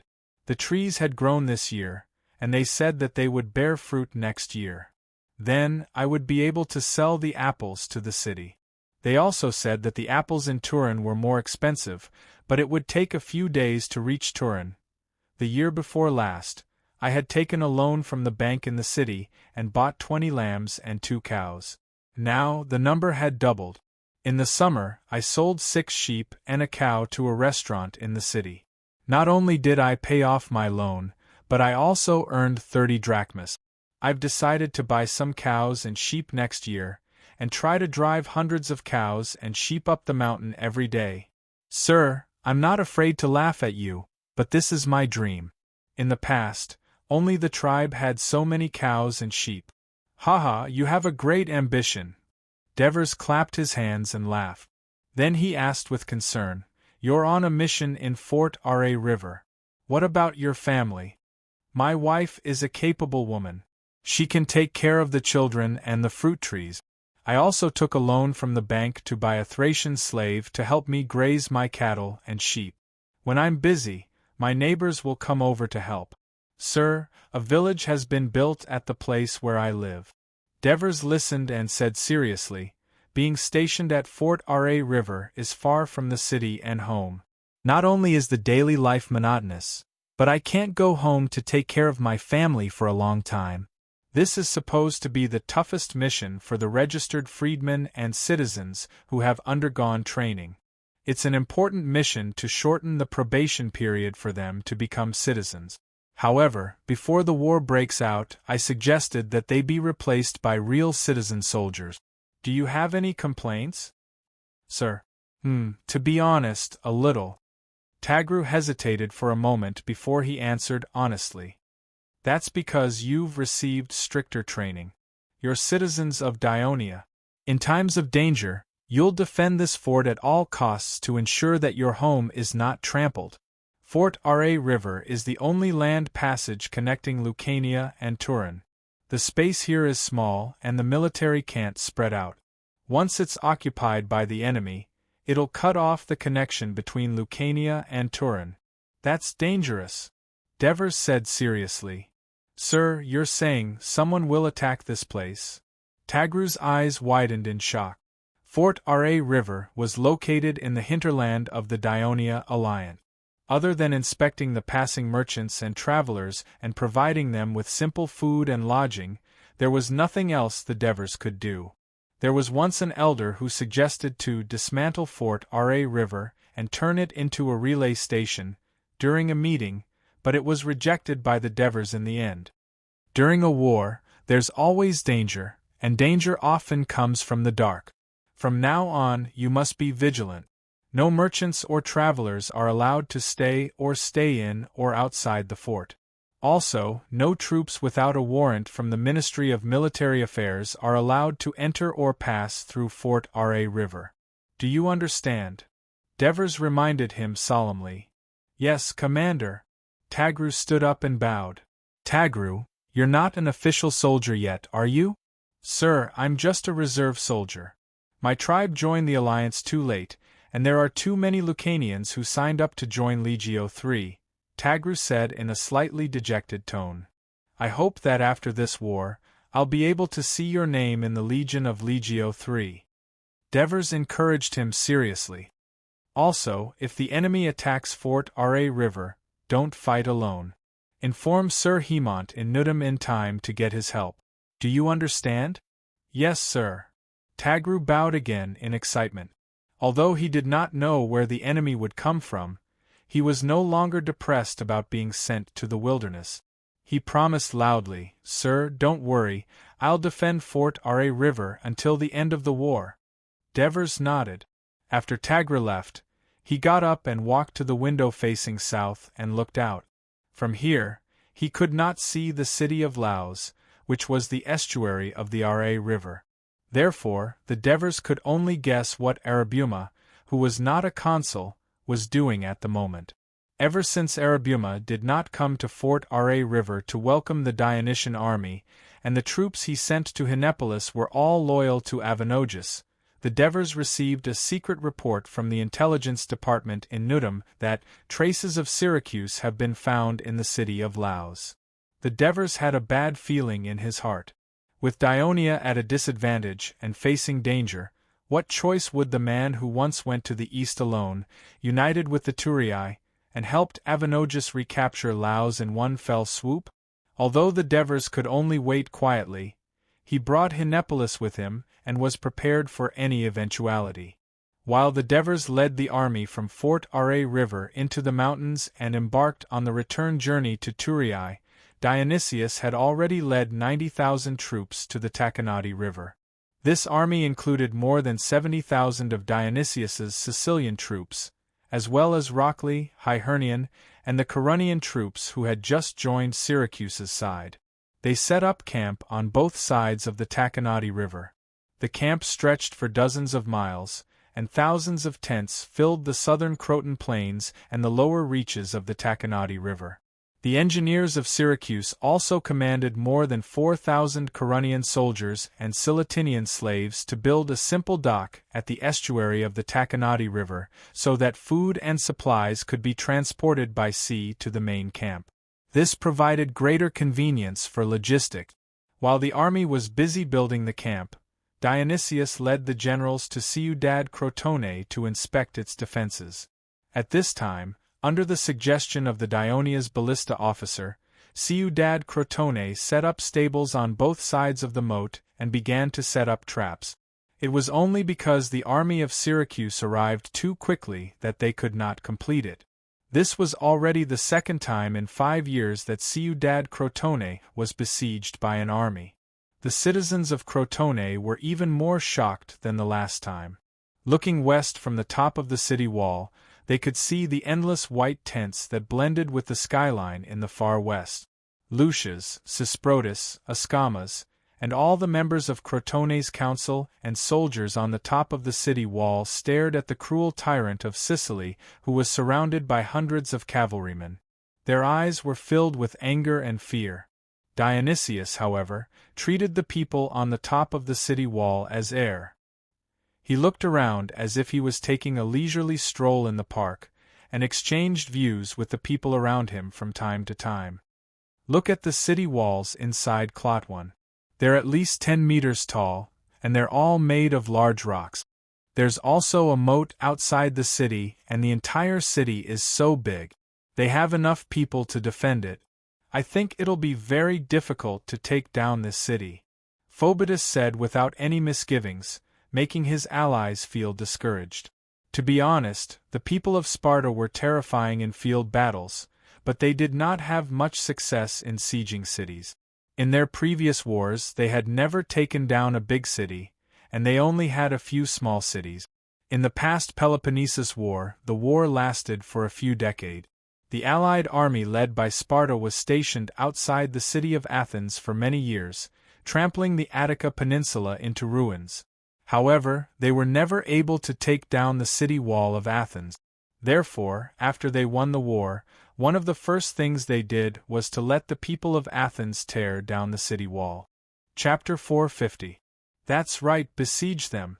Then lead the rest of the troops to cross the Neto River and head straight for Cremissa. Phoebus looked at Dionysius and gave his suggestion. Now that the main force of Dionia is still in Lucania city, and Tarentum has just recaptured Metapontum, the people of Dionia will definitely strengthen their defense in the north. There are still 2 remnants of Dionias, whatever legion of Dionia in the city of Asprustum. I think the territory of Dionia is already very empty. I heard that Cremissa is just a small city. I think it won't be too difficult for Syracuse to take it down. After taking down Cremissa, the army will continue to the north and take down another small city, Castellon. Then, they can go straight to the city of Thurii and surround Thurii with Tarentum. At that time, Dionia will surrender, and it will be useless for the people of Crotone to hold on to this city. The whole of Greece will definitely be conquered by Syracuse. At this point, even Phoebus was shocked by the prospect he described. He could not help but sigh in his heart. In this way, the entire western Mediterranean will really be under Syracuse's control. Which city-state can control it? Everyone's eyes lit up at Phoebus's words. Dionysius was also a little tempted, but he knew 2 things that others did not know. First, the Devers' army had won a great victory in Lucania. It was said that they had wiped out more than 20,000 Simonians. Based on his understanding, the Simonians would not easily admit defeat, but the main force of Dionia had returned to Thurii much earlier than expected. He had not received the news that the Simonians had been defeated. Second, a new Dionia legion was stationed in the city of Cremissa. Dionysius had already seen the power of the legion of Dionysia on the battlefield. Although he did not know how good they were at defending the city, it would not be too bad. In this way, the number of people defending the city of Cremissa would not be less than 10,000. It would not be so easy to take it down. More importantly, the city of Cremissa was originally a key target of Syracuse's intelligence department. In the past, this area was the most unstable place in Dionia apart from the Bruttii region. Before the war, the head of intelligence of Syracuse, Hipporinus, had sent many of his men to this city. A few months ago, the protest of the people of Cremissa, the request for a citizens' assembly, and the subsequent assassination of the Devers were all their handiwork. After the incident was exposed, under the extensive investigation of Dionia, some were arrested and some went into hiding. When the war broke out, especially after the victory of the Battle of Ramato River, Cremissa's spy activities began to be active again. Dionysius also constantly received the latest information in Dionia from Cremissa. For example, Thurii had established 2 new legions, and Dionia's fleet was undergoing secret training at the Kratai River. They also sent out a message. As long as the army of Syracuse arrived in Cremissa, they would open the gate for the army. This was a great surprise to Dionysius. However, since the new legion of Dionia was stationed in Cremissa, the news from the north was suddenly cut off yesterday afternoon. Not only was the city of Cremissa under martial law, but the port was also closed. Dionysius knew that such a decisive move by Cremissa would inevitably lead to the failure of the intelligence department's efforts. This made him a little worried. He was a man who liked careful planning and meticulous preparation before taking action. Whether it was attacking west along the southern coastline in Sicily to Moscha, or north along the eastern coastline and then west to Sauris, his strategy had always been gradual, and there were almost no bold and rash actions. This series of rapid maneuvers after landing in Greece this time was also because he had a strong command of the sea and a larger army than the other side. Even so, when he and the southern Italian coalition forces met, the news that the Lygian people suddenly besieged Medma had shocked him. Fortunately, he had basically won the battle, and Locke's tens of thousands of troops were not far from Medma, so he was calm. Now, in order to attack Dionia, apart from the few thousand soldiers stationed in Medma, Trine, and Silatina respectively, he had concentrated most of his forces here. If he followed Phoebidas's plan, to trap the 2 cities of Tarentum and Asplustum, which had a large number of enemy troops, he would probably need to leave more than half of his total forces here. Even if he could take down Cremissa and Castellan, the city of Thurii would not be so easy to attack. According to what he knew, after Polixus and the others were arrested, the city of Thurii was already a solid block, unlike when Crotone first attacked Thurii. Moreover, the main forces of Dionia could return at any time. In this way, once Syracuse's attack was blocked, they would have to divide their forces everywhere, leaving the rear empty. As time went by, any one of Medma, Trine, Asplustum, Crotone, or Thurii would be a disaster for him. That was why he was somewhat resistant to Phoebidas's seemingly good suggestion. At this time, seeing that Dionysius had been silent, Phasapeses said, "My lord, I don't agree with General Phoebidas's words. Moria, the most important military city of Carthage in Sicily, is even across the bay. If we can capture it, then we can't even imagine the other cities that we have captured in Sicily. Although Ciudad Crotone is a bit larger, it is actually far less difficult to attack than Moria. Moreover, the city is too big, which is not conducive to their defense. It is also located on a plain, which is more convenient for us to besiege. My lord, you see." Phasapeses rode closer to the city wall. Seeing that Dionysius was following closely, he pointed to the city wall 100 meters away and continued, "Its city wall is still old. The gaps between the stones should be relatively large, and the mortar is not packed tightly enough. Moreover, the stones look old, and it seems that they have not been repaired often. Some places may even have loosened. This is not comparable to the cities we have captured in Sicily, because of the frequent wars between Carthage and Syracuse in Sicily, and these 2 large states have very strong siege capabilities. The other city-states are very diligent in repairing the city walls in order to save their lives. Unlike in Great Greece, where siege battles are rare, and the city walls are still maintained according to the defensive siege methods decades ago. As long as our ballistae continue to bombard, it will definitely collapse. Moreover, we have sufficient manpower now. We can completely build earth ramparts and approach the city walls. At the same time, we can build siege towers and siege hammers to destroy their city walls and occupy their city walls. By using various methods together, we will definitely be able to break through Ciudad Crotone and open the way into the territory of Dionia." Dionysius's heart was moved when he heard this.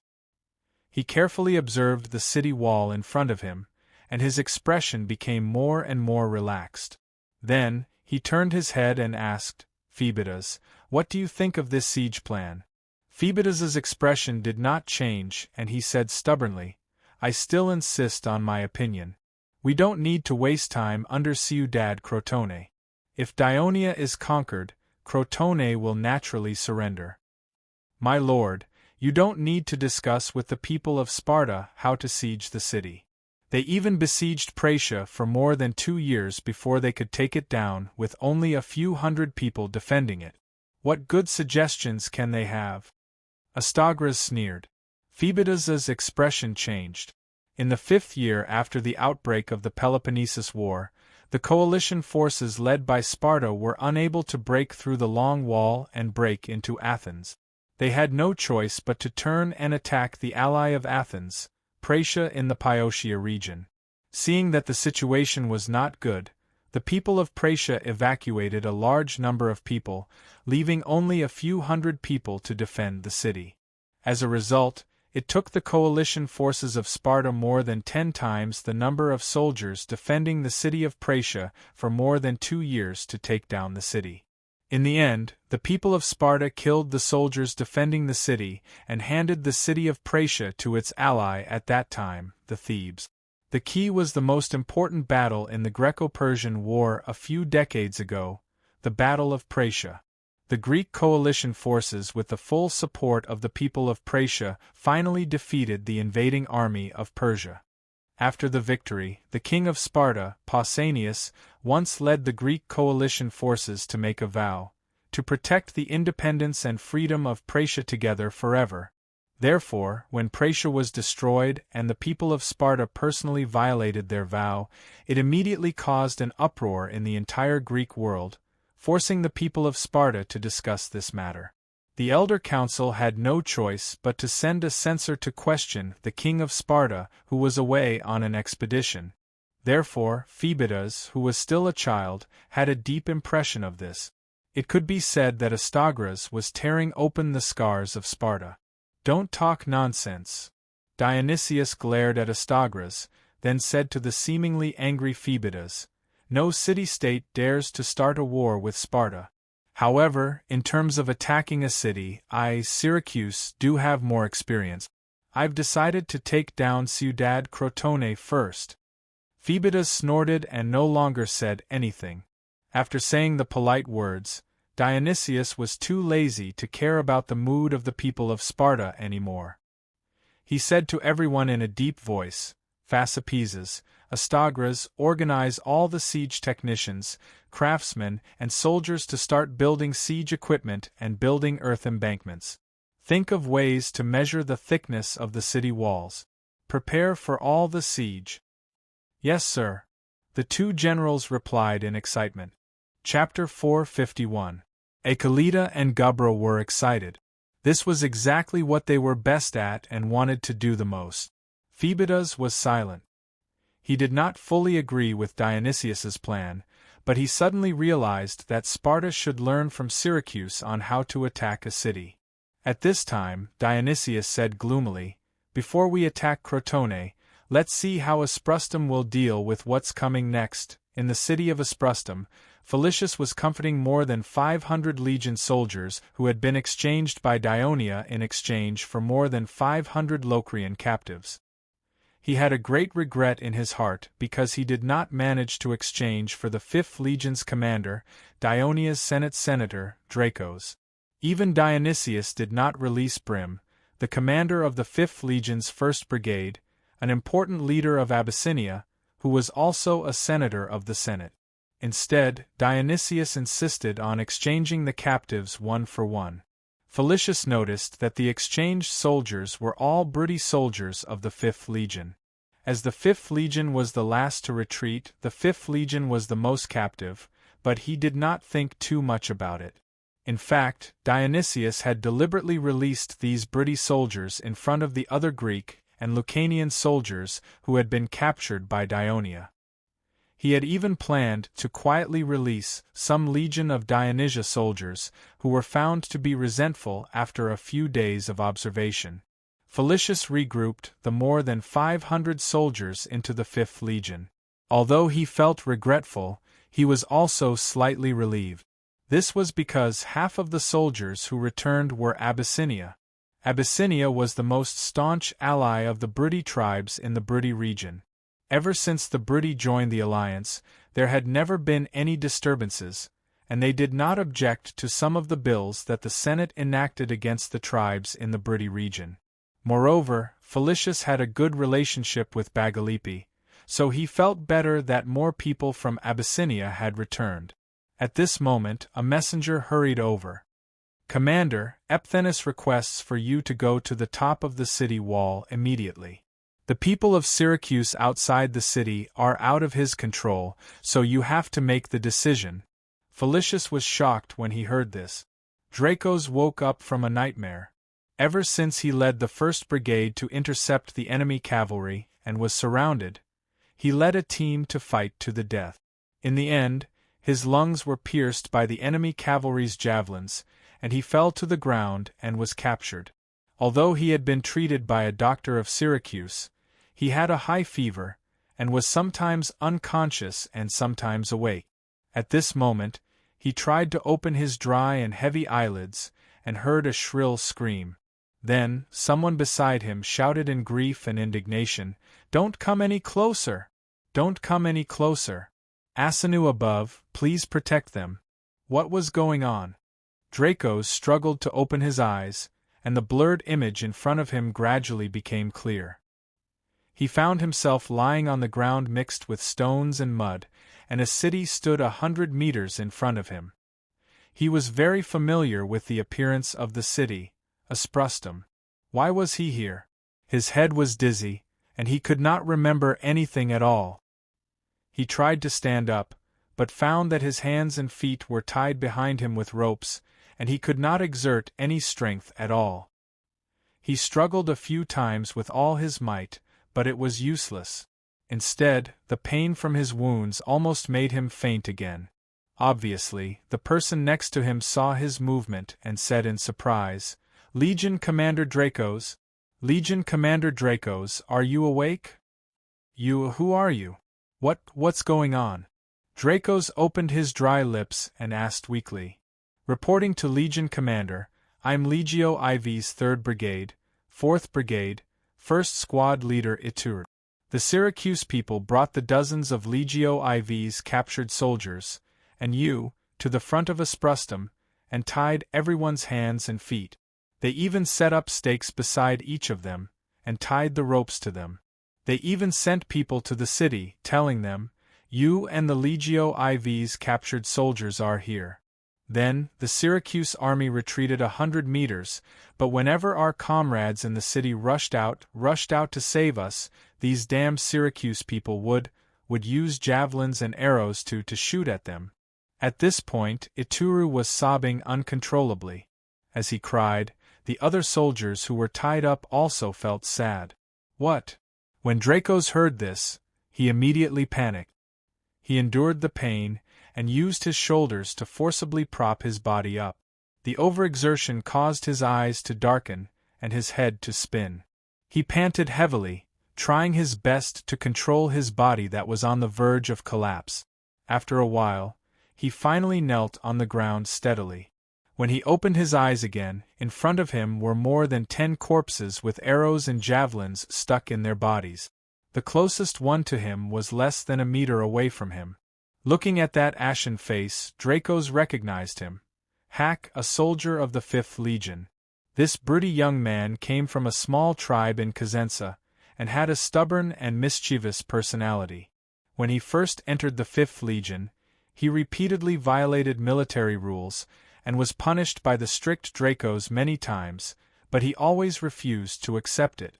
Once, he even argued with Dracos on the training ground. In the end, Dracos made a bet with him on wrestling and won cleanly. Hack was convinced, and from then on, he trained seriously and performed outstandingly. In the end, Dracos promoted him to a platoon leader, but he did not expect to die here and for him. A surge of anger surged in his heart, and the crying of the soldiers next to him made him even more irritated.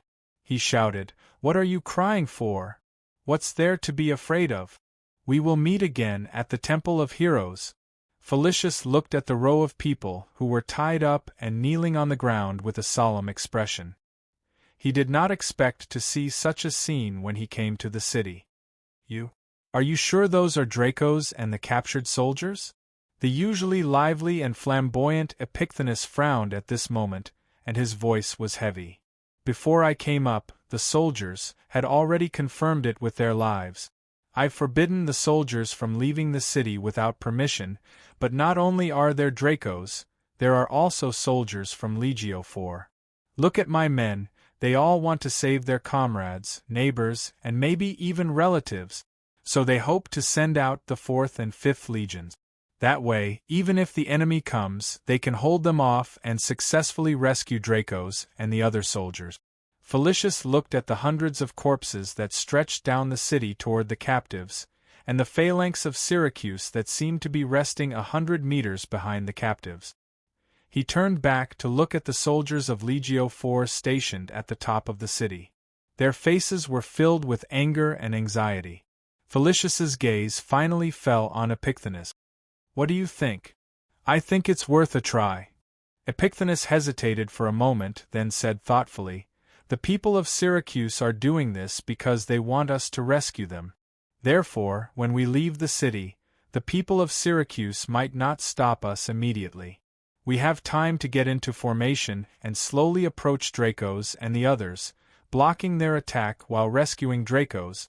Even though Syracuse has more soldiers than us, the terrain here is narrow. There's a cliff on the left and a mountain on the right. They won't be able to outflank us no matter how many soldiers they have. We should be able to safely return to the city. Felicius was silent for a long time, then slowly said, Since you know that the people of Syracuse want us to leave the city to rescue them, you still insist on leading the troops out. Do you really think the people of Syracuse can let us return safely? Felicius showed a pained expression and said with hatred, A few days ago, it was because everyone was hoping that they could beat the people of Syracuse, but I didn't persist. Look at the result. We failed. The Allied forces were defeated, and we lost more than 3,000 soldiers, causing the situation in Greece to deteriorate to such a terrible state. Isn't this a lesson that we should take seriously? Dionysius isn't easy to deal with. Since he's already set up this scene, he must have a plan to deal with us leaving the city to rescue them. For the safety of Asprostum and the safety of the Alliance, we can't leave the city. It was rare for Felicius to shout at someone like this. He was venting his pent-up emotions during this period of time, so Epicthenes was a little stunned. His expression turned gloomy. Are we supposed to just watch Dracos and the soldiers be humiliated and not save them? Don't forget, back in Persia, Lord Devers once said that everyone in his team should be as close as a family, and that no one should be abandoned easily.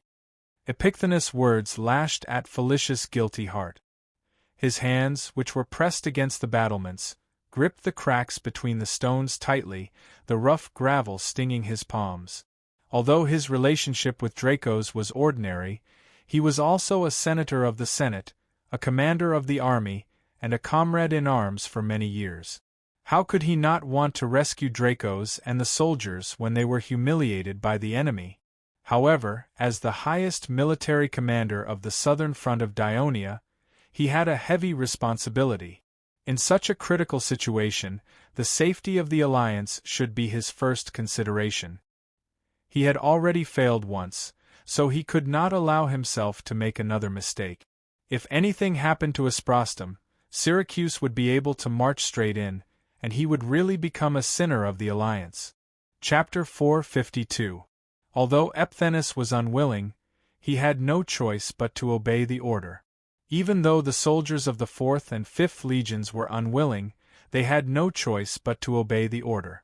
They could only watch helplessly as their commander and comrades continued to be tied up on the ground. Time was ticking away, some of the captives collapsed to the ground due to exhaustion. Dracos could feel his body drying up, but he restrained himself with all his willpower and did not make a sound. As the commander of the legion, he understood the sinister intention of Syracuse to tie them up here. He also understood why there was no movement in Asprostum.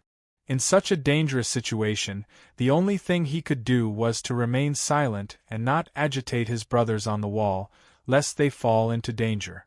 Perhaps in the end, the people of Syracuse would retreat obediently when they realized that their plan was not working. However, Dracos thought too highly of Syracuse. Astagras grew impatient when he saw that there was no movement on the wall. He glanced at the leader of the Campanian mercenaries, Endymenes, and said, "Send someone to behead one of the captives. Let's see if the people of Dionia can keep their composure." Endymenes hesitated for a moment, but he finally agreed. In Greek history, it was forbidden to torture and kill Greek captives on the battlefield.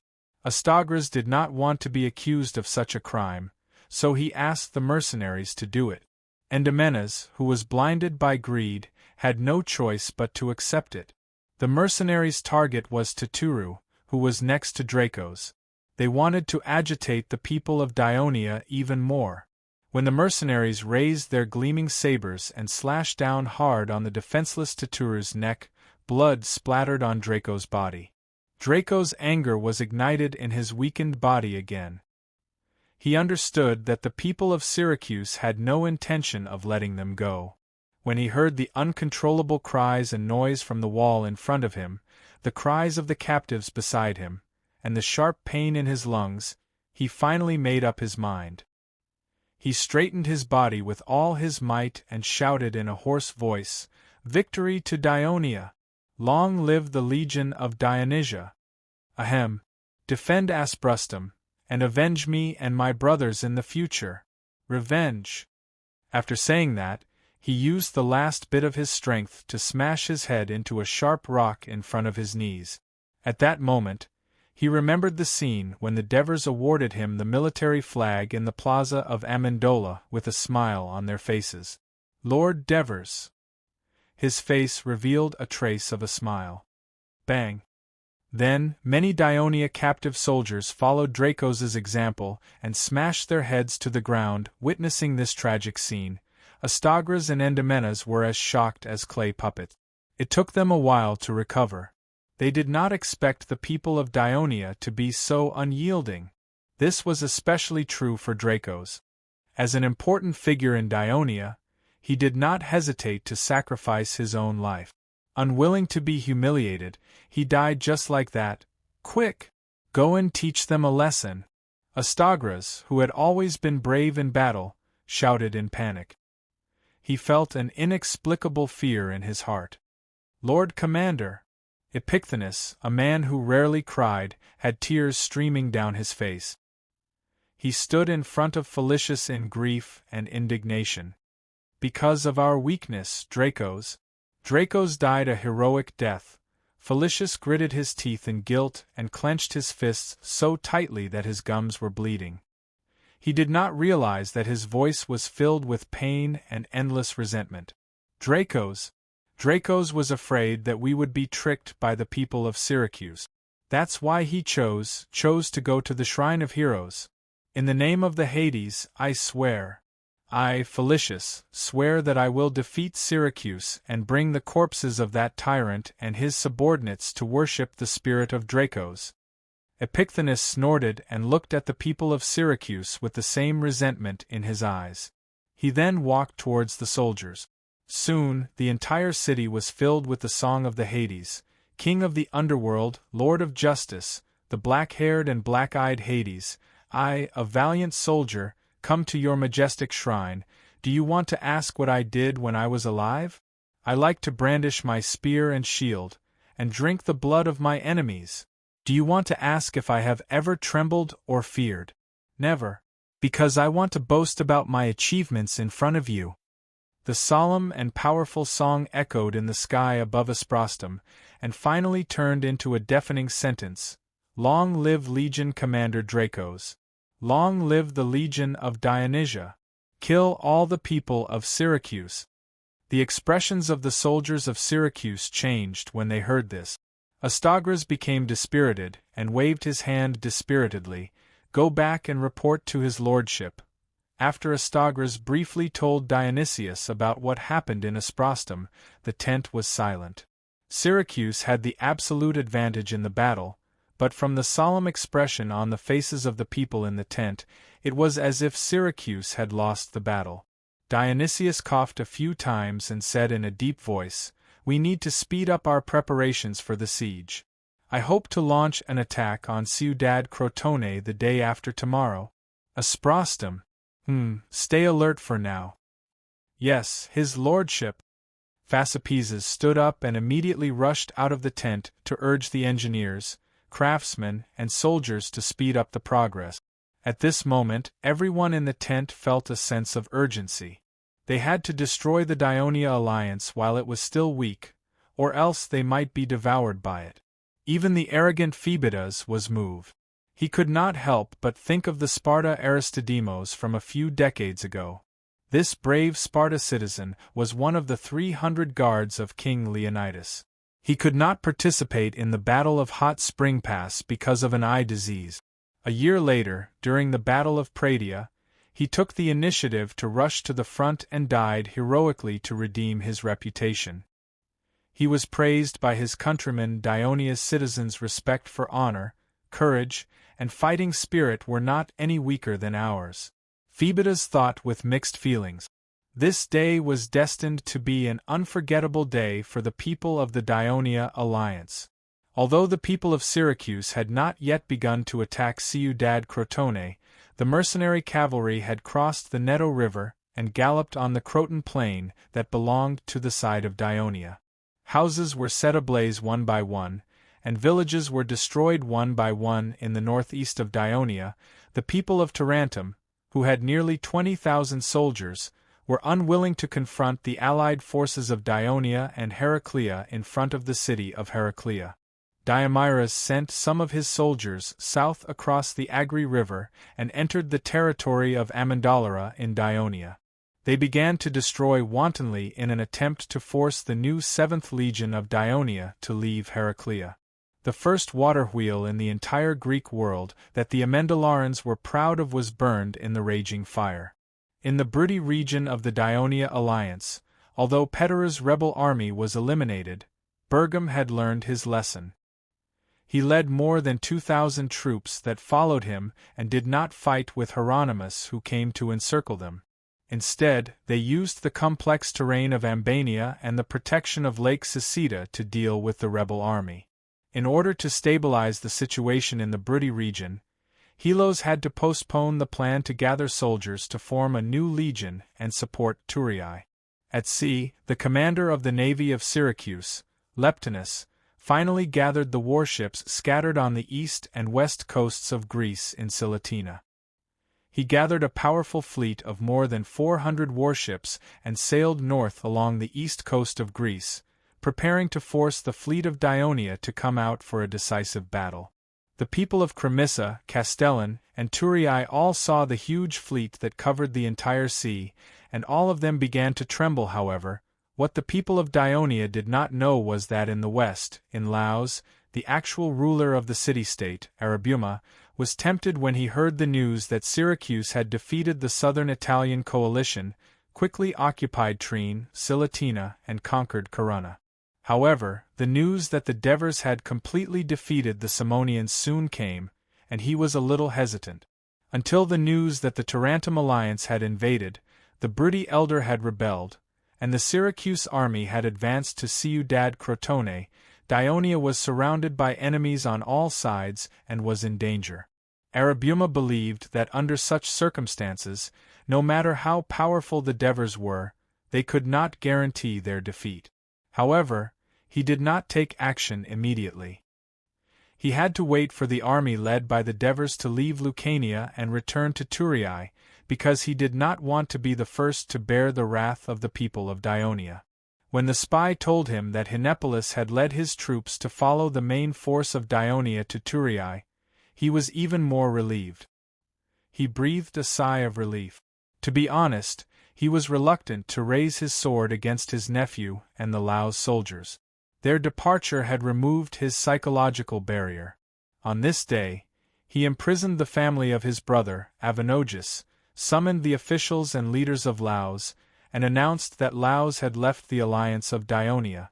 At the same time, he also sent an army of 1,500 to the La River fortress, claiming that they were responding to the request of the consul of Dionia to reinforce Thurii. Chapter 453.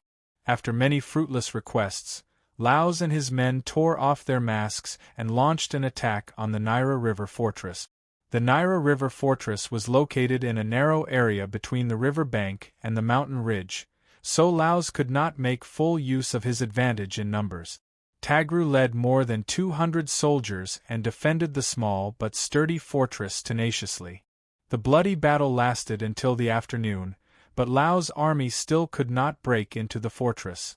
After receiving the request for help from the Naira River fortress, the governor of Nudam, Hemant, personally led nearly 2,000 citizen soldiers as reinforcements and arrived in time. Laos and his men saw that the enemy was strong, so they slowly retreated. At this time, the flames of war were everywhere in Dionia, and the dark clouds of war were gathering. The Thurii people were truly afraid. They often gathered in two places. One was the Temple of Hades, hoping to receive the blessing of the powerful king of Hades, so that their uneasiness could be comforted. The other was the square in front of the Senate. The people once again appealed to the Senate to let the consul Devers be the king, because only then could Dionia survive this crisis. Hades had already foreseen all this. This time, the commotion caused by the people was much greater than the previous 2 days. The elders in the Senate were already panicking because of the terrible situation that was constantly being reported, and the protests of the people made them even more at a loss as to what to do. Pleasantness, look at what you've done. Stop your tricks, let the Thurii people return to peace, let Dionia restore order, or else the Senate will not be able to function normally, and everything will be a mess. Cunagharata finally could not help but vent his anger at Pleasantness. Sir Cunagharata, be careful what you say. This is the oracle of God Hades, the people's spontaneous appeal. It has nothing to do with me. Instead of bickering with me here, why don't you think about how to satisfy the needs of the people and appease their anger? The chief priest of the Temple of Hades, Pleasinus, retorted without any fear. My lords, it's not a big deal to appoint Lord Devers as king. The role that the Devers had played in the past few years, wasn't it the same as exerting the power of a king? It was just a lack of a name. Don't you hope that Lord Devers will come back soon to help us defeat our enemies and save the Alliance? In fact, since the establishment of the Alliance, Lord Devers has always been the greatest support for us and the people outside. Right now, the cruel people of Syracuse are closing in on us, and they want the Alliance to become the second Xylit. They want us to suffer like the people of Xylit. With the protection of Hades, Lord Devers is our only hope. What are you still hesitating for? Marigi's tempting words shocked everyone. Just as some of the elders were deep in thought and some wanted to refute, the door to the hall was pushed open. The guard captain ran in with an expression of disbelief and excitement. My lords, Thurii is alive. The painting is alive. What are you talking about? Thurii is alive? Speak clearly. Scombras shouted in dissatisfaction. Cunagharata took a few steps forward and asked in disbelief, You're saying that the fountain in Thurii is producing water again? Yes, my lord. Just when the people were shouting, Let Lord Devers be the king, the fountain in Tully was revived, and now the water has flowed into the square.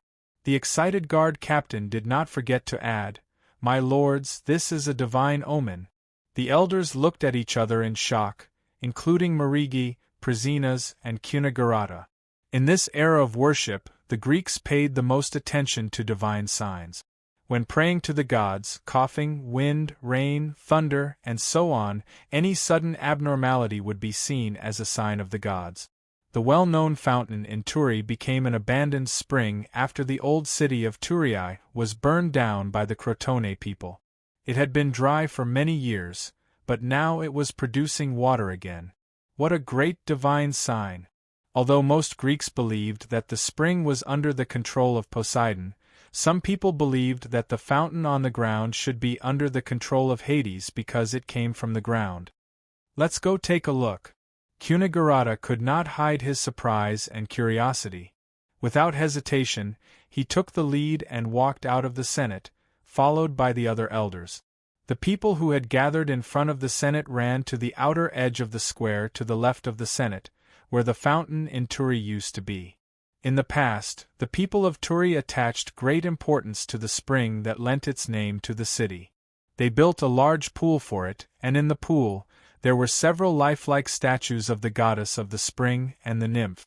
They were all dressed and playing in the water, which made people daydream. It became a lively place for children to play in the water, old people to rest and relax, men to talk about politics, and women to slaves to draw water. However, after a fire, not only were the statues in the pool destroyed, but the fountain also stopped flowing. There was a rumor among the freedmen that this was the punishment of the gods for the Turii people's treachery. When the city of Turii was rebuilt, Heraclides had the craftsmen build a circle of stone walls to surround the fountain, making it look like a well. After a few years, it had become the most inconspicuous existence near the Victory Square. Now, hundreds and thousands of people surrounded it. The people who had been worried about the safety of the alliance were now dancing with joy. When they saw Cunagurata and the other senators coming, they immediately shouted, "Come and see, my honorable lords! The great Hades has heard our cry, and he has responded. Even Hades has agreed to let his descendant, our Devers, be king. What are you still hesitating for? Let the Devers be king, then we can get the blessing of Hades, drive the enemy out of their home, and restore peace to Dionia. Everyone, please be quiet. Let us go in and take a look," Cunagurata said loudly and patiently. The people quickly made way for them. Cunagurata and the others stepped into the water and saw that the stone well, that was 1/2 meter high, was filled with water, and the water continued to gush out of the well, flowing towards the Victory Square, forming a long waterway. Cunagurata put his hand in the water. The water was clear and piercingly cold. A strong upward force lifted his palm from the mouth of the spring. That's right, the fountain in the painting had come to life. This could not be faked. Cunagurata retracted his hand and wiped it on his clothes. This spring water is really sweet. Marigi drank a mouthful of water and praised loudly, causing the other senators to follow suit. Cunagurata looked at the clear spring water that could almost reflect his appearance. He was really confused. Was this really the wish of the gods? However, the people did not give the senators too much time to think. Looking at the eager eyes of the people, the senators knew that they had to give them a clear answer today. After a short but intense discussion, Cunagurata announced to the people on behalf of the senators, "People of Dionia, after discussion, the Senate has accepted your request and elected the consul Devers as the king of the alliance of Dionia. Of course, we still have to seek the permission of the Devers themselves." Before Cunagurata could finish, the people were already cheering, "Long live the Devers king!" When they returned to the Senate, most of the senators felt a little lost. Although the Devers were life consul of Dionia, they were still senators of the Senate and had similar status. Now that the Devers had suddenly become the king, his status was much higher than the senators. This difference made them feel a strong sense of loss. Cunagurata coughed a few times, wanting to remind everyone to keep their spirits up and discuss the important issue of the Devers king seriously, and how to reasonably limit the Devers king's authority. However, before he could say anything, the guard captain rushed in again. Cunagurata's heart skipped a beat. As expected, he shouted anxiously, "Sirs, some of the warships of the Syracuse fleet have docked at the coast north of Castellon. It is said that hundreds of people have landed and are preparing to ambush our villages along the coast." Everyone was shocked. The scene of the Crotone fleet pillaging the villages of Dionia was going to happen again. Fortunately, before this war, the Devers had considered the absolute advantage that the Syracuse fleet had and thought of this possibility. Before he left, he ordered the Ministry of Military Affairs to make some arrangements based on previous experience. for example, setting up observation posts along the east coast of Dionia, building simple defensive facilities in every coastal village, and setting up a small garrison camp in between a few villages. Before Cunegurata could make a decision, Capys stood up and said decisively, "I request to immediately lead the troops to stop the Syracuse fleet from coming ashore, to prevent them from causing more losses to our people." The senators did not object to Capys's request. In fact, he was the only one in the Senate who was familiar with the unique military tactics of Dionia and could lead the troops into battle. At this point in the war, there were only a few dozen senators left in the Senate.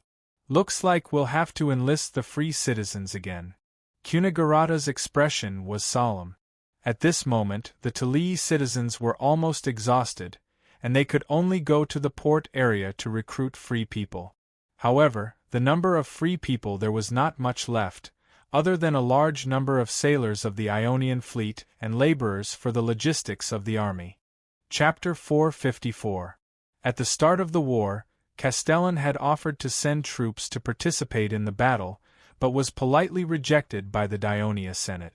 Because Dionia's forces were strong enough, and Castellan's soldiers were too few, it would affect the overall command of the army. Therefore, they only accepted Castellan's warships and rations. Now that Dionia's forces were stretched thin, they had no choice but to ask for help from Caslort. No matter how small a mosquito's leg was, it was still meat.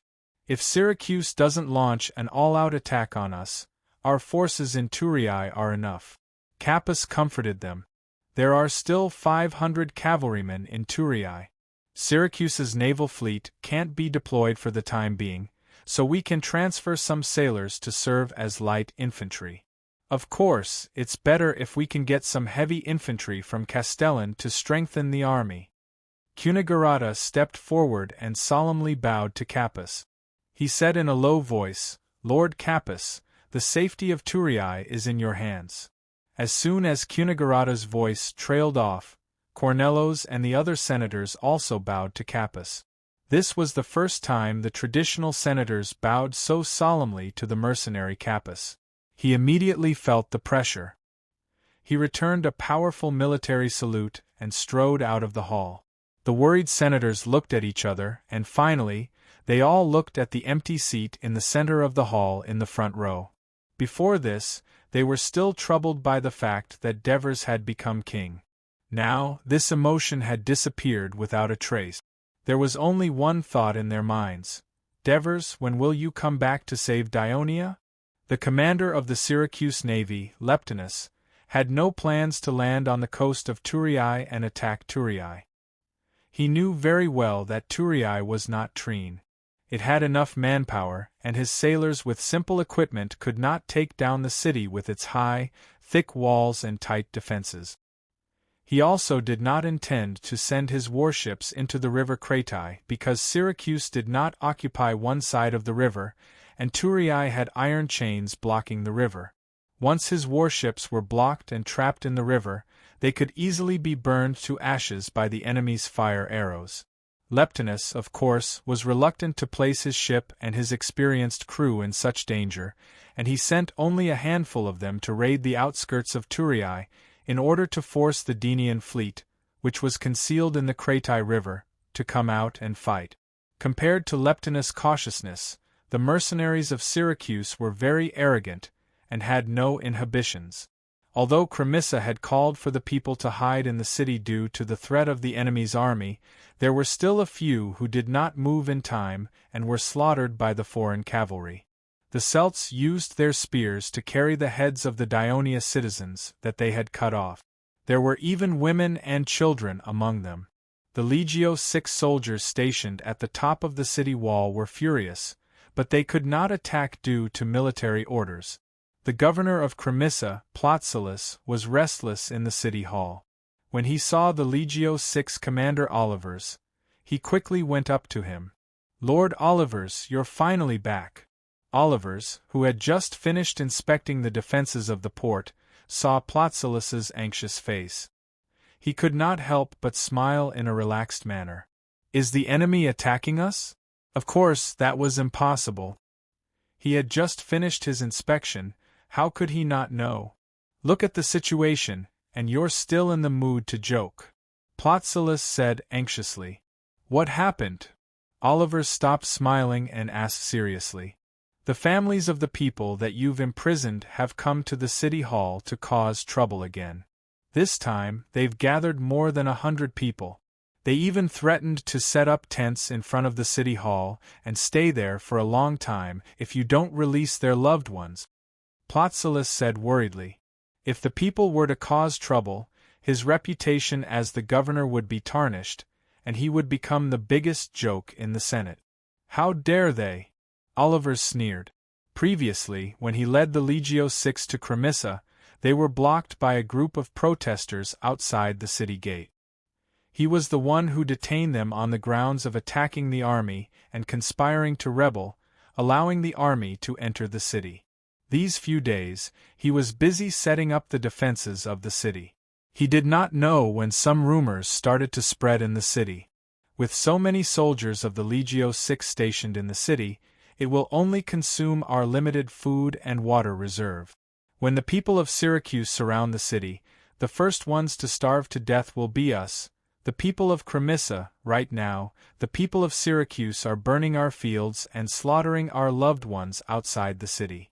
The soldiers of the Legio VI should go out of the city to chase them away and protect our loved ones and property, instead of hiding in the city like timid mice. Oliver's ignored these rumors and improved the city's defenses according to the established procedures.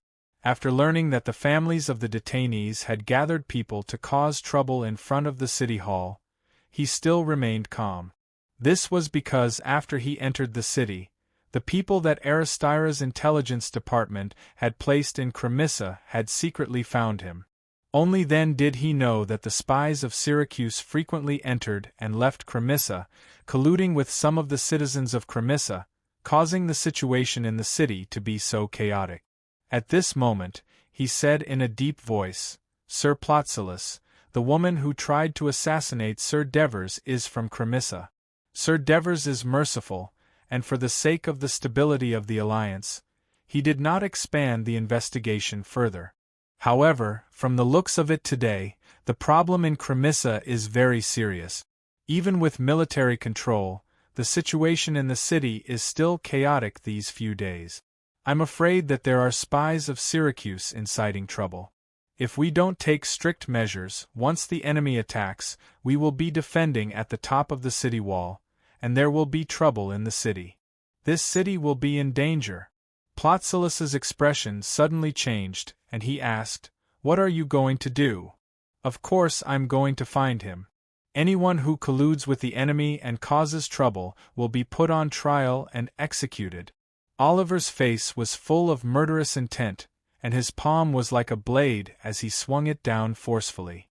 Plotsilus was shocked, and he became hesitant again. This is too harsh. They are all citizens of the Alliance. Oliver's glanced at him, and there was some disdain in his heart. This young senator of Amyndolara had always supported the Devers in the Senate, and he was usually quite active in his statements. However, when it came to taking charge and handling political affairs, he was overcautious and hesitant. Therefore, when Scambras was the chief executive of Cremissa, the political situation here was relatively stable. When it was his turn, not only did an assassination occur, the situation almost went out of control. Master Plotzi, you have been a judge before, so you should know that our military law of Dionia states that those who flee before the battle are serious rebels will be beheaded, and the law of Dionia also states that the highest punishment for traitors is death. This is a time of war. These people who colluded with our enemies and tried to destroy our defense in Cremissa, and even betrayed the citizens of the Alliance, shouldn't they be sentenced to death? Oliver shouted sternly. Master Plotzi thought for a moment and reluctantly said, All right, I agree with you. However, I hope that you can show the people solid evidence before you execute them. That's easy. Oliver thought to himself. He immediately agreed. After leaving the city hall, he quickly found personnel from the intelligence department. After their identification, He led the soldiers to search the houses of more than 10 suspicious citizens, all former citizens of Cremissa, found a large number of silver coins of 4 drachmas, letters, and even caught 2 Syracuse spies hiding in their homes. Plotsilus had nothing to say any more. Olivers faced the people of the city in the square, showed the evidence of more than 10 citizens who had colluded with the enemy, and executed them on the spot. He also arrested and imprisoned the families of the troublemakers. Suddenly, the chaotic situation in Cremissa was greatly changed.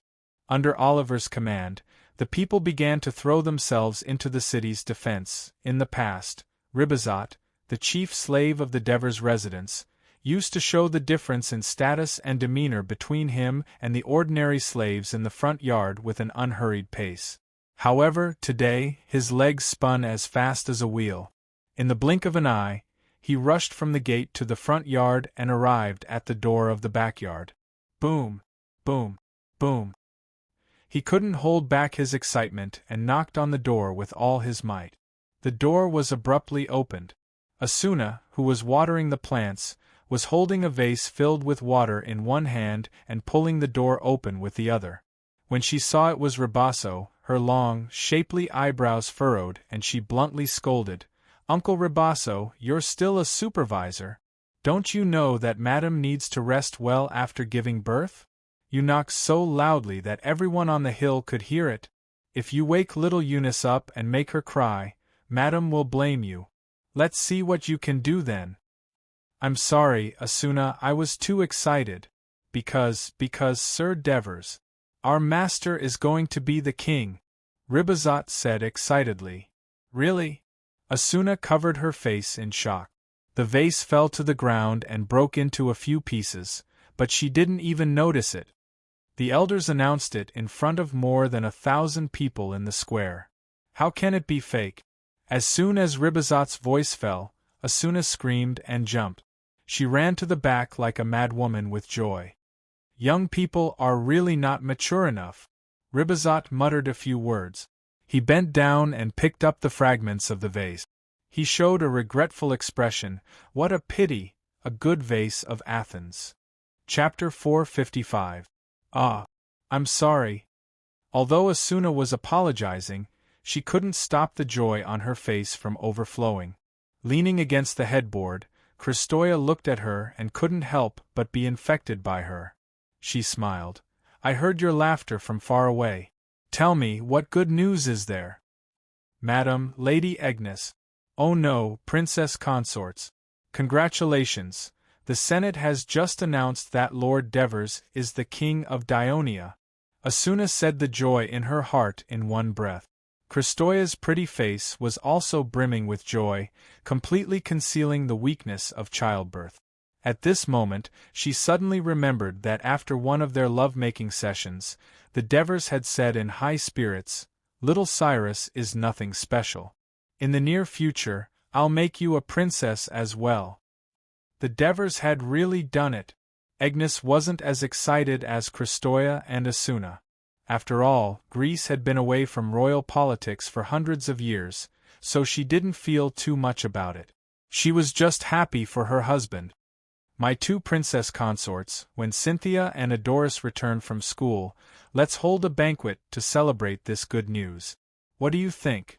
Asuna suggested. Kristoya only pondered for a moment before shaking her head. The people of the Alliance are now worried about the war and their loved ones.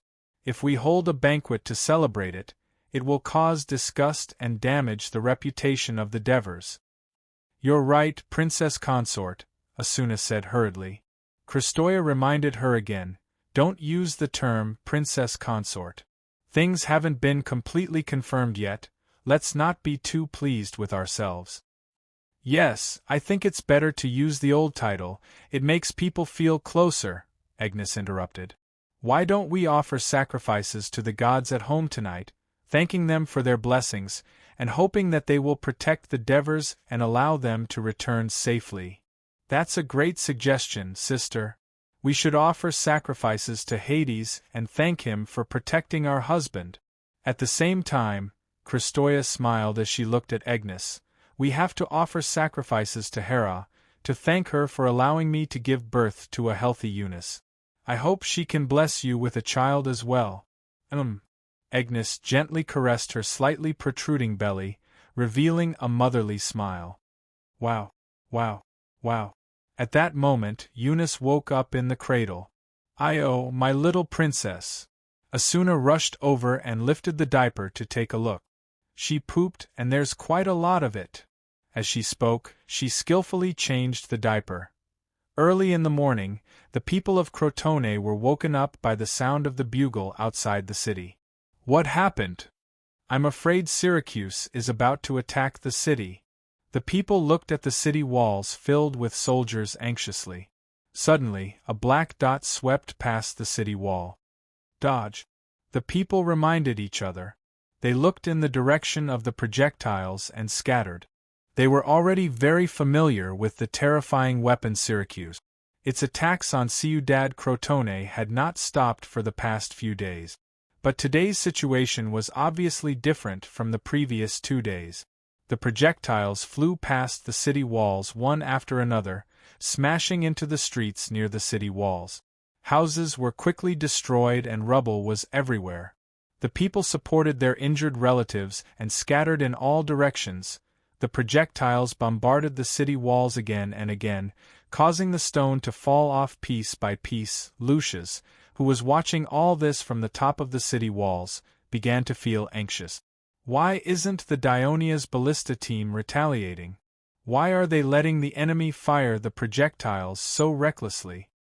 Lord Lucius, the Dionia have no choice. Escamas, who had communicated with the ballista team many times, explained, "The towers on our city walls are too narrow to fit a single ballista. They can only place the ballista below the city walls. But the city walls are too high, so the ballista has to be raised, which shortens the range. In other words, they can't attack the enemy's ballista." Lucius understood. "Yes. That's why the Dionia suggested that we don't expose our ballista yet. We should wait for the enemy to attack before giving them a heavy blow." Although Astamas did not have a good impression of Dionia before, he knew the importance of unity in the face of a great enemy. Thus he said frankly, "I think that's a good idea." Lucius thought about it, and reluctantly agreed with the suggestion of the Dionia ballista team. "But what do we do now? The enemy is using more ballista today than 2 days ago. I'm afraid that the city walls will collapse." "Don't worry, that won't happen for the time being." Escamas comforted him. "We can only wait for the enemy to attack and then give them a heavy blow. I believe that the Syracuse people will make their move soon." As Escamas spoke, his eyes were fixed on the wide earthen rampart that the Syracuse people had built over the past few days. It was taller than the city walls, and he believed that compared to the ballista, this was the real threat to the city's defenses. Yesterday, he had sent soldiers out of the city to destroy it, but they were defeated by the well-prepared Syracuse people. He had even thought of digging a tunnel to get there, but the city was surrounded by a moat, and when the tunnel was dug below the moat, water started seeping, scaring the soldiers into retreating. Otherwise, they might drown in the tunnel. In the end, it was the Dionia people who told him that there was a way to destroy that earthen rampart, and he was temporarily relieved. Escamas knew that although there was no one above the earthen rampart now, when the siege began, it would be filled with Syracuse archers, firing arrows at the soldiers on the city walls. "I'll go take a look at the Trine people. I'll leave everything here to you," Lysias said solemnly. The continuous roars made him extremely nervous, as if the city walls would collapse at any time, so he wanted to leave as soon as possible. Coincidentally, Cypros was leading the Trine soldiers to defend the northern part of the city today. As the chief general of Crotone, it was necessary for him to pay his respects. At the same time, he had to pay his respects to the thousands of Zillian soldiers who were defending the southern part of the city. They were also a reliable force. Because Syracuse had massacred the Zillian city, the families and friends of these soldiers were either killed, sold as slaves, or sent to foreign lands. The anger of the zillion soldiers could only be appeased with the blood of the Syracuse people, and they were the ones who hoped that Syracuse would attack. Just as Lysias was about to leave, an urgent report came from the guards. Countless Syracuse warships had appeared outside the port and were preparing to invade the bay. Crotone was somewhat similar to Tarentum. Their port and the city itself were one, but the port was built in the bay. As the bay was larger, it was impossible for the Crotone people to blockade it. Therefore, when the enemy's fleet broke in, it was possible that they would land on the side and rear of Ciudad Crotone, which was the southeast of the city. Although there was also a city wall there, while defending the city wall, they also had to be wary of the enemy breaking into the port and landing at the dock. This required a higher level of command and judgment from the commander, especially when Crotone did not have too many troops. We need an experienced commander to command the few soldiers in the port area and prevent the enemy from attacking our rear, Ascamas said solemnly. Lysias understood what he meant and said without hesitation, I will send Myron. Myron, the former chief general of Crotone, was expelled by the citizens of Crotone after leading his army to defeat Dionia. He had no choice but to run to the Peloponnesus Peninsula not far from Crotone, and lived in seclusion in the coastal city of Kallion, within the borders of Elis. It was only when the army of Syracuse invaded Greece that Crotone decided to recall the exiled citizens, so that they could work together to fight against the people of Syracuse. As soon as Myron received the news, he immediately returned to Crotone, but by then the Crotone army had already set off for Syrium, so he stayed in the city as a normal citizen until he was mobilized today. After hearing Lysias' words, Ascamas smiled, but the smile quickly disappeared, because the enemy had begun their attack. A few hundred meters away, the army of Syracuse slowly approached the city wall in a loose, seemingly endless formation. At the very front were some strange-looking construction machines pushed by the people of Syracuse, such as siege hammers, and wooden carriages that were 5 to 6 meters long that were similar to the siege hammers, had a roof, and hid people inside. What worried Ascamas the most were the 3 huge, movable wooden towers that were taller than the city wall.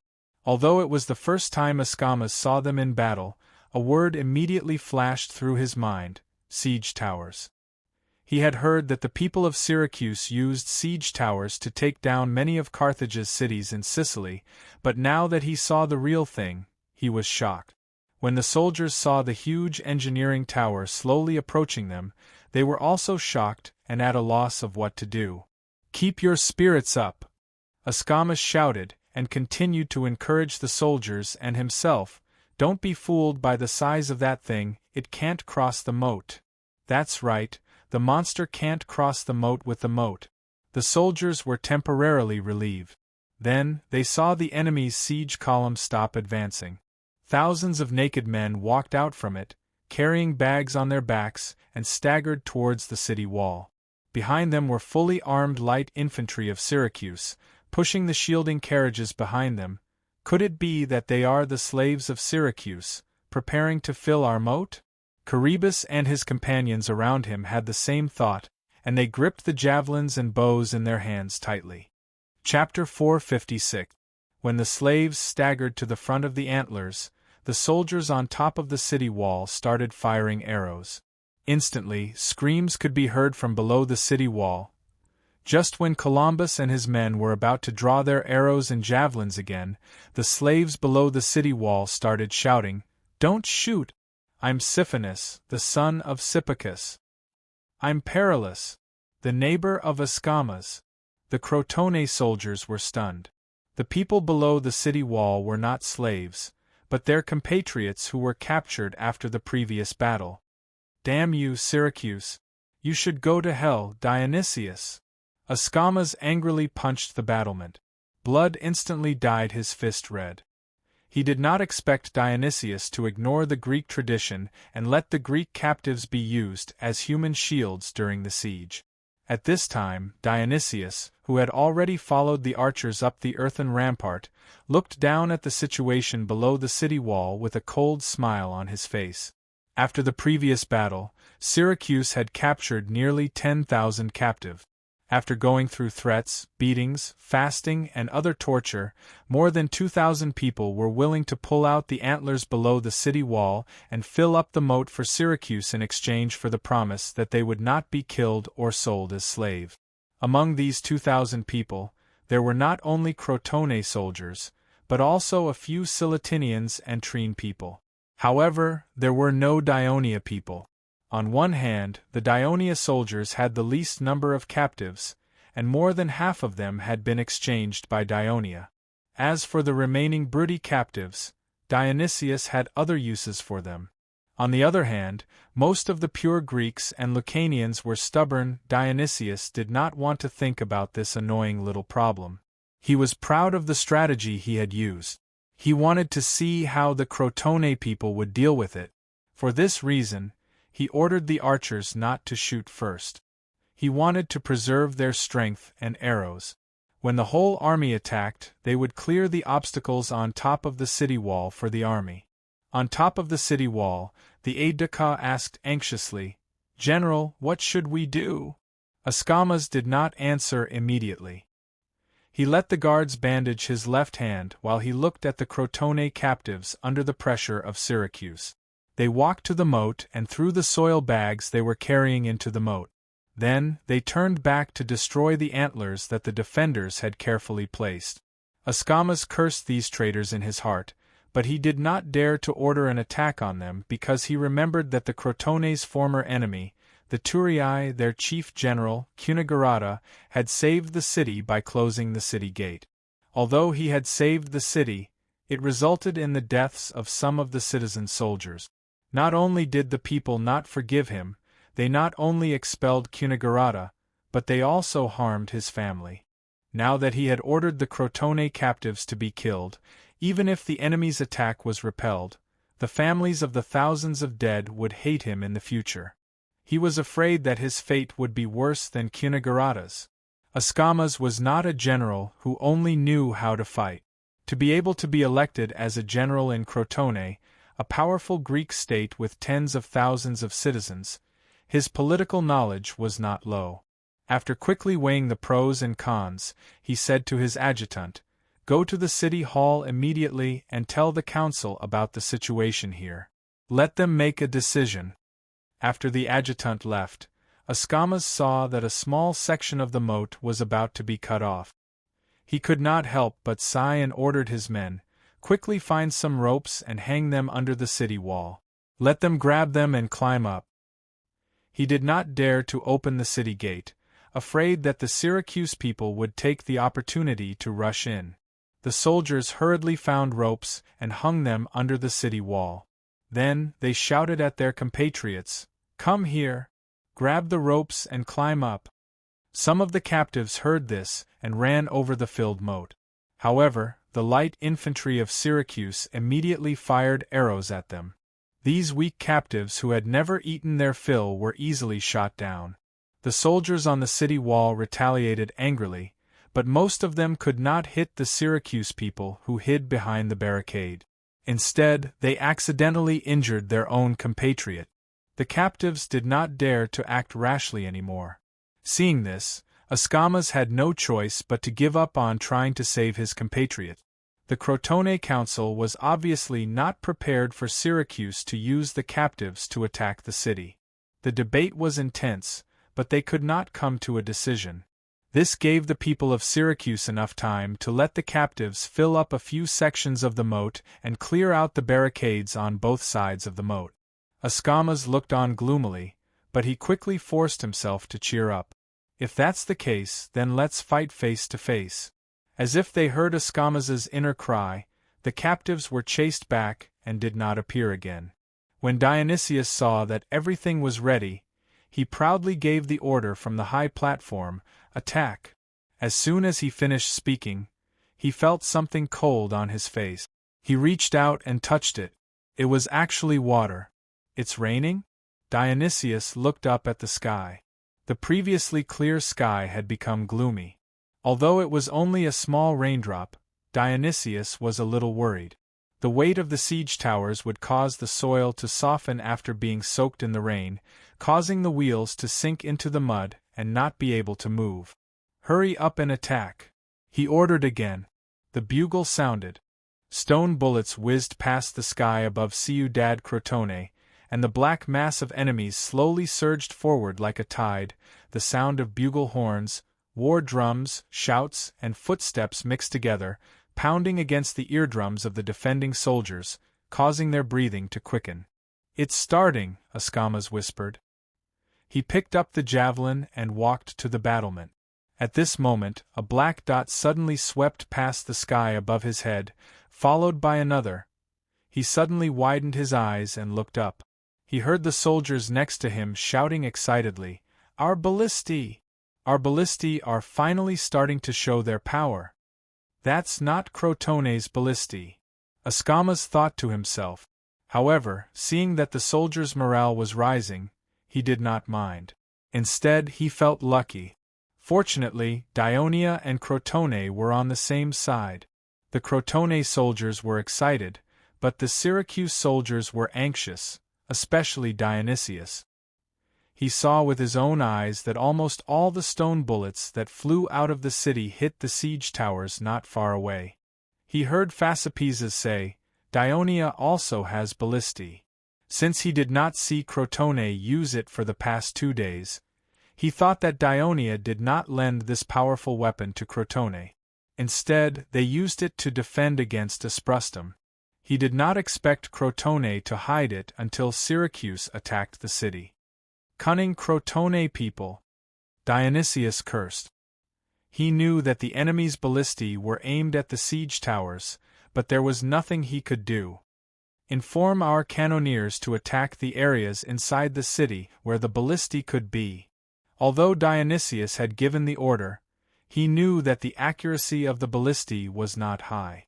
It was too difficult to hit the enemy when they could not see where the enemy's ballistae were. However, the siege troops were already close to the city walls, and the ballistae could no longer attack the walls to avoid accidentally injuring their own people. It was good to make some attempts to disrupt Ciudad Crotone. In front of the massive siege troops, the enemy only had a dozen ballistae. They could not do much. The key was to take the top of the city wall. Dionysius quickly made a decision. Under his command, hundreds of archers on the rampart began to fire arrows at the top of the city wall, suppressing the enemy's attack on the soldiers below. The Crotone light infantry on the top of the city wall also began to rain arrows on the enemies approaching the moat. The Syracuse soldiers crossed the moat and braved the javelins thrown by the Crotone soldiers. They carried the scaling ladders up the city wall. The scaling ladders were specially made by the Crotone people after many sieges. There were 2 curved iron hooks at the top of the ladders, which could be hooked onto the battlements so that the scaling ladders could not be easily pushed down. The Crotone soldiers could not push down the scaling ladders quickly, so they could only throw javelins and stones to attack the enemies climbing the walls. They poured oil on them and burned the scaling ladders with fire. The Syracuse light infantry also came out from behind the armored vehicles and rushed to the bottom of the city wall. They fired arrows at the top of the city wall to reduce the attacks from the defenders. Syracuse's siege weapons were the slowest. The ones running at the front were wooden carts with canopies. With the help of the people in the carts, they finally reached the filled moat. Under the protection of the canopies, the people in the carts picked up the tools and began to tamp the ground again. They filled the gaps with soil and laid wooden planks to ensure that the heavy siege towers could pass through the moat. The Dionia's ballistae were concentrated not far behind the western wall. They were spaced apart and surrounded by houses, so it was relatively safe. However, as the ballistae were scattered over a wide area, it was impossible to adjust the trajectory of the ballistae using the same data after calculating the target. There were not that many cannoneers from the Faculty of Mathematics. Therefore, Curtorod made a suggestion. 10 ballistae should bombard the same area or target at the same time to increase the accuracy. After the ballistae were fired, The other ballistae could adjust the shooting data according to the height and speed of the stone projectiles. This suggestion was approved by the ballistae team. Their main target now was the siege tower that was approaching them. Kurtarad kept his eyes on the observer, who was holding a colorful flag on the city wall. The position he was standing at was the location of the siege tower. He used the flag to indicate the distance between the siege tower and the city wall. Then, the observer pointed the flag to the left and repeated the action twice. The next number was the direction and distance of the stone projectiles fired by Kurtarad. Chapter 457. Thinking of this, he took a deep breath to calm himself down. After a quick calculation in his mind, he said in a deep voice, "Keep the angle of elevation unchanged. Tilt the cannon to the left by 1 degree. Reduce the range by 1 square. Keep the original weight of the cannonball." The gunner immediately followed his instructions. Fire! The cannonballs whistled through the air. One after another, more cannonballs flew out of the city. However, more cannonballs were flying in from outside the city. Boom! Boom! Boom! The trembling sound was mixed with cries of alarm and misery. One of the cannonballs landed near the ballista that Kurtarad was standing on. Stone chips flew everywhere. Kurtarad, however, remained unmoved. After this period of training, he was no longer a scholar who had just graduated from the academy, the nickname given to him by the legionnaires. He had become a qualified soldier. The siege tower of Syracuse was far superior to the one used by Dionia to conquer Napatitia. It was 20 meters long, 10 meters wide, and 12 meters high. It was trapezoidal in shape and had 7 floors. The top floor was a circular wooden disc with 5 archers inside. They could shoot arrows at the top of the city wall from above. There was also a battering ram hanging on the bottom floor. The second-last floor was almost as high as the city wall, where a drawbridge could be lowered to allow the soldiers inside the tower to rush to the top of the city wall. The third-last floor was slightly lower than the top of the city wall, where another terrifying weapon invented by the people of Syracuse was placed, the ventral bow. Therefore, this was a super siege tower. It required hundreds of people behind the tower and on both sides to push it. Dionia's cannonballs kept falling around the tower, splashing mud everywhere. The splashes of mud mixed with rainwater hit the bodies of the soldiers, causing them to feel pain. Those who were hit by the cannonballs died a horrible death. The soldiers around them were so scared that they quickly ran away. Since the city was densely packed with soldiers, there was only a large empty space near the siege tower. The commanding officer of the siege tower sensed the danger. He urged the workers behind the tower to push the siege tower faster. As long as they reached the city wall, nothing could threaten the siege tower. At the same time, the third floor of the siege tower opened up, revealing the 2 abdomen archers. They looked like cannons, except that they were equipped with a huge bow that was placed flat on the launcher. The operator forcefully turned the pulley, pulled the thick and solid bowstring, and put in an equally large iron arrow. The distance of 30 meters was very easy for the abdominal archers to aim. The abdominal archer on the right even aimed his iron arrow at the general with the colorful tassels on his helmet. Phew! Accompanied by the sound of the bowstring, the iron arrow flashed and reached the top of the city wall. When Escamas opened the window on the siege tower, his years of experience on the battlefield made him feel uneasy. He instinctively sat down on the battlement. Then, he heard 2 shrill screams. The soldier behind him, who was holding a round shield to block the arrows from the siege tower and the earthen rampart, was pierced in the chest by the iron arrow. The strong kinetic energy also pierced through the soldier behind him and nailed him to the wall behind him. The other iron arrow pierced through 3 people at once. The soldiers around him, including Escamas, were shocked when they saw this. The giant siege tower of Syracuse, which played a key role in the capture of Carthage's important city of Mortia, showed its ferocious face. It was like a giant beast bearing its fangs and claws, slowly approaching the city wall. The soldiers guarding the city were panicking and did not know what to do. At this critical moment, a black dot streaked across the top of the city wall like a meteor, smashing into the watchtower on the top of the siege tower with a powerful kinetic energy. Bang! A hole was easily punched through the thick wooden planks. Splinters flew everywhere and pierced the faces and bodies of the Syracuse archers in the watchtower like steel needles, causing them to scream in pain. But this was not the end. The stone bullet that fell into the tower followed the wooden ladder and landed on the feet of a soldier who was loading his bow on the third floor from the bottom of the siege tower. He screamed in pain, which caused the other soldiers to panic and delay the firing of the bow. "We hit it! We hit it! Our ballistae hit it!" The soldiers guarding the city cheered, as if they had won the entire battle. They used this action to dispel the fear in their hearts. Escamas sighed in his heart. Compared to the huge siege tower, the stone bullets from the ballistae were like a drop in the ocean. They were not enough to cause much damage.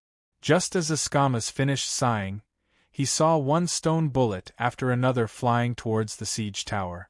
Just as the soldiers sighed that they had missed, and some even began to pray to Apollo, their prayers seemed to be answered.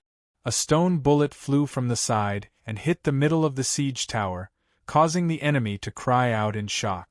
Following that, another stone bullet flew right into the layer where the guard board was lifted and the bowstring was about to be fired.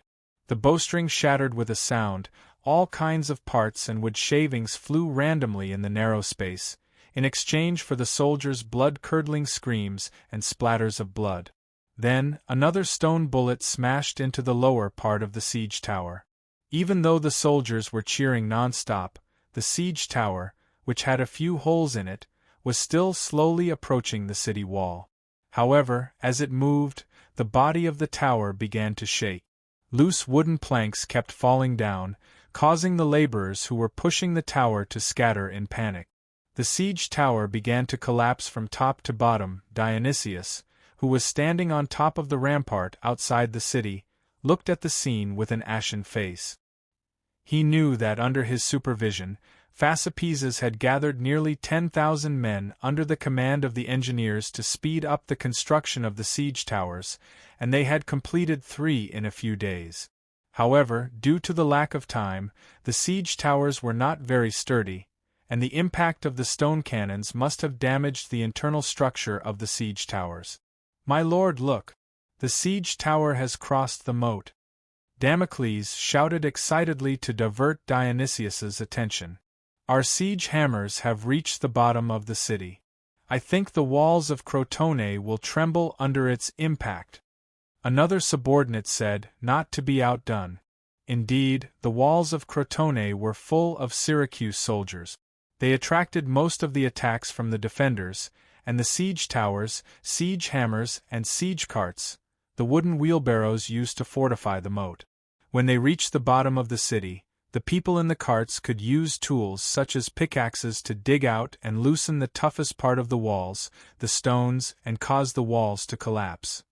These large-scale siege weapons successfully reached the bottom of the city. The destruction of one siege tower did not affect the outcome of the battle. Once the siege weapons attacked together, the walls of Crotone would be in big trouble. However, Dionysius looked up at the sky worriedly. The clouds were getting thicker, and the rain was getting heavier. He could barely open his eyes. If the rain continued like this, then it was as if the rain was responding to his worries. Crack! Boom! A blinding light flashed in the sky, followed by the rumbling of thunder. The sound drowned out all the noise on the battlefield. The soldiers on both sides were shocked, and they looked up at the sky. The wind grew stronger, the rain became heavier, and soon it became a downpour. Lightning, thunder, wind, and rain became the main characters of the world. The soldiers were no longer fighting. Instead, they were cowering and hiding under the city walls or in the watchtowers. That was because a bolt of lightning had struck the ground and split a siege tower in half. The people who saw this tragic scene were all stunned. This was the wrath of the King of Gods. The soldiers on both sides trembled in fear and started to pray to Zeus. "My lord, it's too dangerous here. Let's go down." His subordinates came to persuade Dionysius. Dionysius looked in front of him reluctantly, but the rain was too heavy. His vision was all white. He had no choice but to give the order, "Retreat." The sound of the bugle could not be heard in such bad weather. Luckily, the soldiers of Syracuse did not need to give the order. They had already retreated. At the same time, the people of Crotone didn't dare to give chase in such a terrible weather. A large-scale siege had just begun, but it was aborted due to the interference of nature. As soon as Dionysius went down the rampart that took a few thousand men 2 days to build slowly collapsed under the fierce rain. He cursed helplessly. "Crotone got lucky this time. It seems like Zeus is protecting them this time," one of the subordinates said. Dionysius immediately glared at him fiercely. "Shut your mouth. This has nothing to do with Zeus, it's just a coincidence." Meanwhile, Ascamas was praying to Zeus on the wall. Crotone did not have many rainy days during the winter. The rain today was one of a kind, so the people of Crotone believed it was a blessing from the gods. Even though they were being washed away by the wind and rain, their morale was boosted. The war between Syracuse and the Southern Alliance was closely watched by many factions, as it concerned the hegemony of the Greek city-states in the western Mediterranean. Carthage hated Syracuse to the core, even though they had been fighting against it for 100 years. Unfortunately, reality forced the Senate of Carthage to reject Dionia's request for an alliance.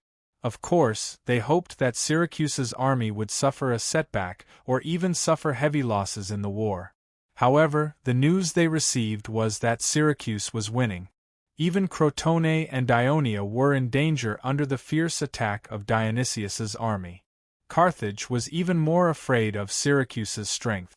Margo, who was in charge of the defense in Sicily, wrote several letters to the Senate, requesting to launch small attacks on Syracuse's allies to divert Syracuse's attention, slow down Dionysius's attack on the north, and prevent him from forming a stronger Syracuse after conquering Greece.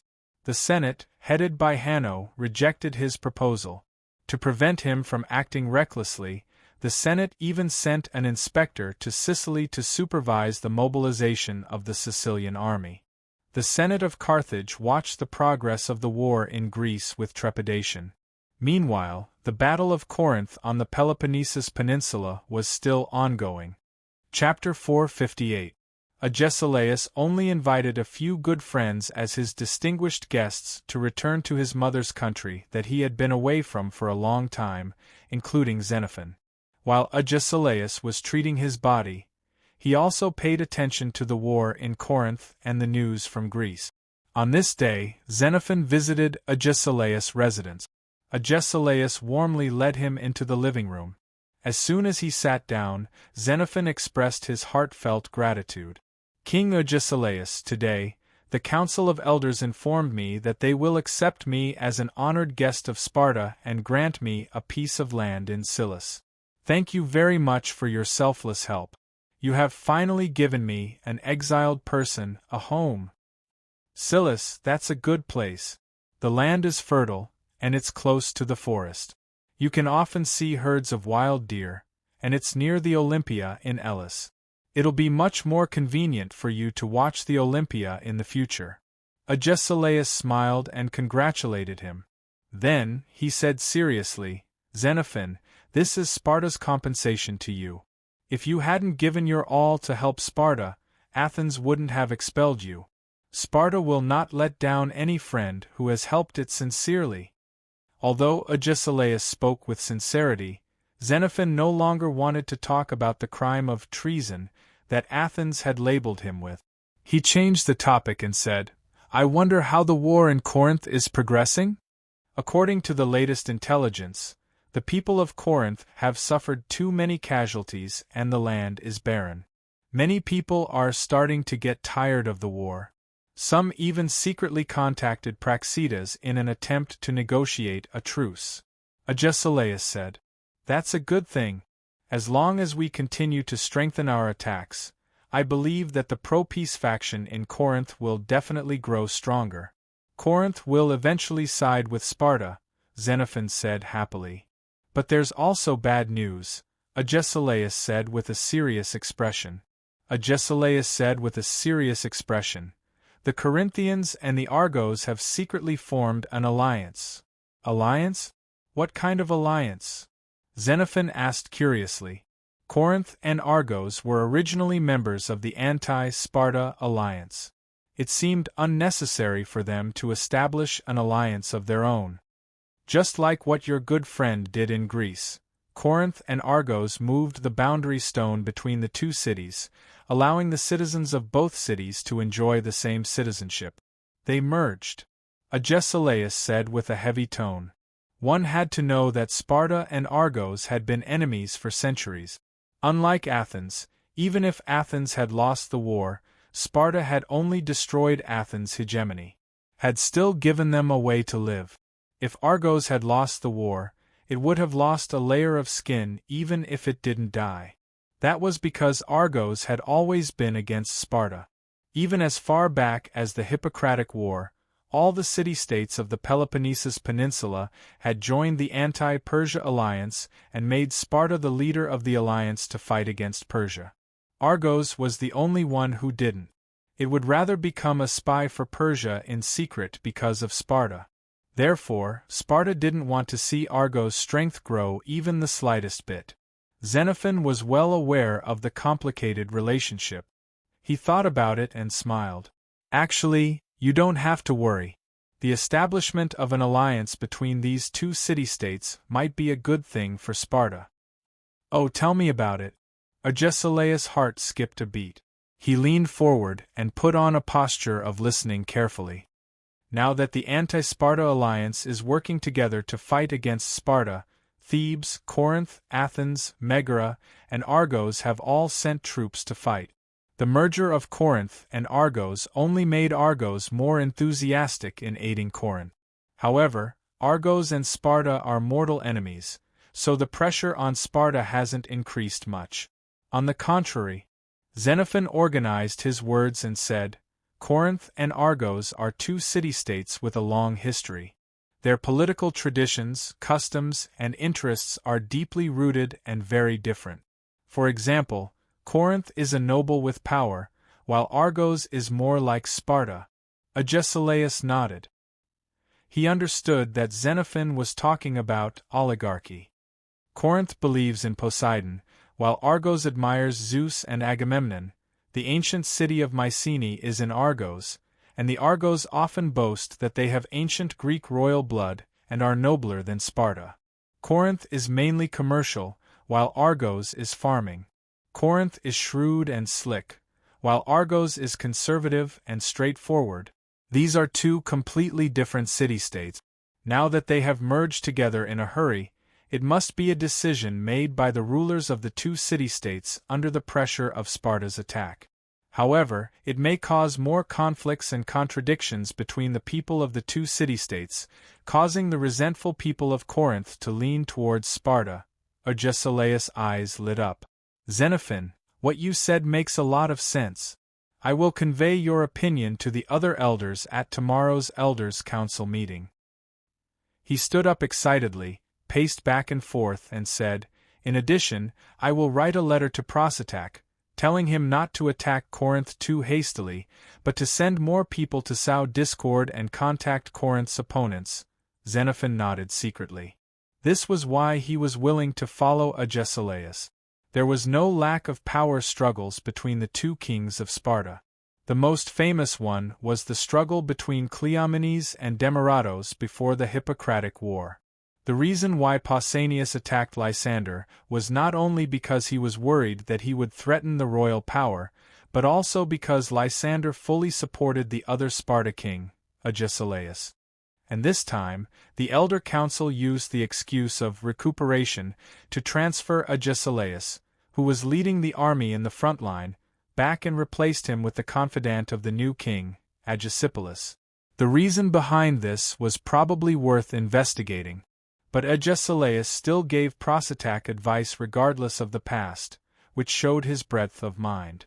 Therefore, Xenophon said sincerely, King Agesilaus, Your advice will be of great help to Sparta in conquering Corinth. Agesilaus smiled. Xenophon, you are right. How can it be so easy for a city-state to fuse? Sparta and Messenia also took decades to become one, but… He looked doubtful. Dionia not only merged the different Greek city-states of Thurii, Amendolara, and Cremissa, but also the Lucanians and the Briti. Moreover, they were able to maintain stability for a few years. How did your old friend do it? After the rise of Dionia, due to the Devers, Xenophon had of course thought about the reasons for the rapid growth of this city-state alliance. But because Hellas was the foundation of Sparta, there were some things that he could not say. Therefore, he did not answer directly. Instead, he sighed. The city-state alliance of Dionia has been established for too short a time. Rashly waging war with Syracuse will cause it endless trouble. I'm afraid it's not just trouble. It's already a disaster for Dionia, Agesilaus said solemnly. He then briefly told Xenophon about the series of battles that happened after Syracuse invaded Greece. After Xenophon returned to Greece, he was first busy leading the mercenaries to fight against the anti-Sparta coalition. Then, he followed Agesilaus to Sparta and was busy settling down. He did not have the energy nor the channels to understand the war in Greece. He did not expect the situation in Greece to change so drastically in just a month. Dionia was surrounded by enemies and was in danger. Agesilaus continued. In fact, we did not expect the war in Greece to progress so quickly. We originally wanted to mediate the war when both sides were in a stalemate so that Syracuse could send reinforcements as soon as possible to join our war against Corinth, especially since its fleet could relieve our blockade by Athens at sea. However, based on the current situation, Dionysius, who has the absolute advantage, will never stop the war. So, I was thinking if I could make Dionia surrender.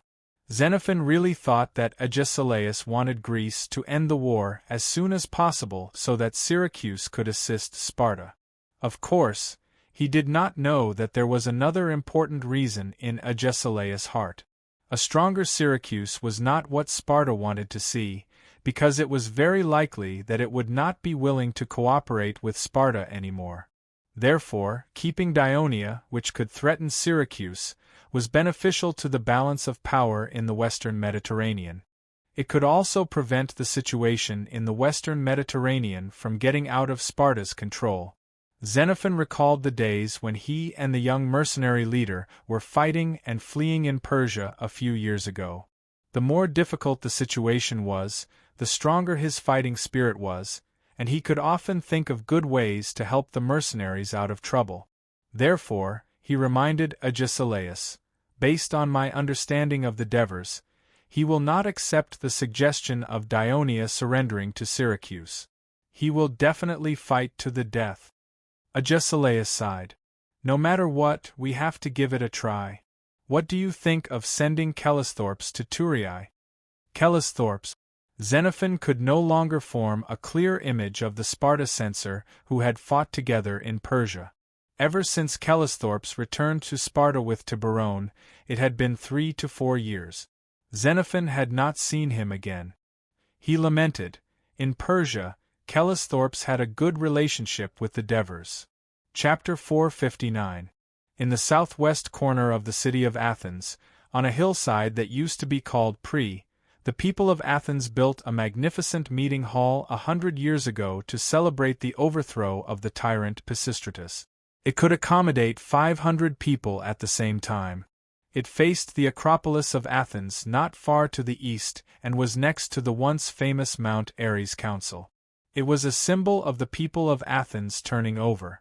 After the burning of the city by the Persia and the celebration of Athens' victory in the Greco-Persian War, the people rebuilt it again. This was the famous 500-member council. The City Hall of Athens was next to this magnificent building. It looked so inconspicuous, but the 10 generals who were elected every year worked here. Today, the ruling council of the generals in Athens held a meeting and invited Isocrates to participate in the discussion of the war against Corinth and the war in Greece. Chief General Serasiblos was the first to speak. Generals, today Corinth sent an envoy to Athens, asking for reinforcements. Now the situation in Corinth's territory is not very good. Sparta's attack is fierce and they can't resist it. This has caused the nobles who are pro-Sparta in the city to become arrogant. They proposed to negotiate with Sparta in the council, and they received some support from the people. The morale of Corinth's people is weakening. We must support Corinth. Otherwise, once Corinth turns to Sparta, Sparta can break through the barrier of the isthmus and force their way to Athens. Our long wall has not been repaired yet, and we can't let the dirty feet of Sparta trample on our port of Piraeus, which has just resumed trade, and the territory of Attica, which has not yet recovered its vitality. And if we are defeated, this time Sparta's damage to Athens will be even greater than the last time. Athens will not be able to withstand such torture again. Androgeades, who was born as a public speaker, said angrily. His words reminded the others of the dark reign of the 30 tyrants 10 years ago. They all declared, "Help Corinth immediately.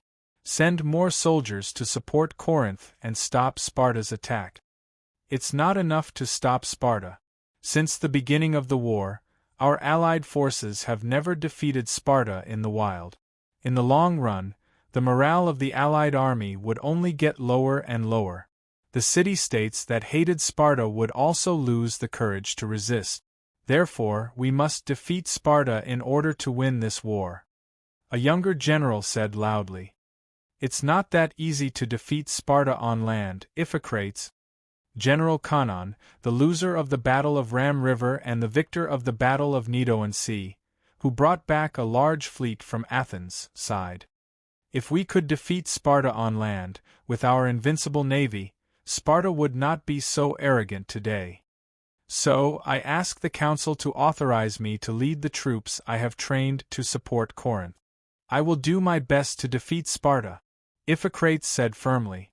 Thrasybulus stared at the mountain man from Attica's Ceratia region.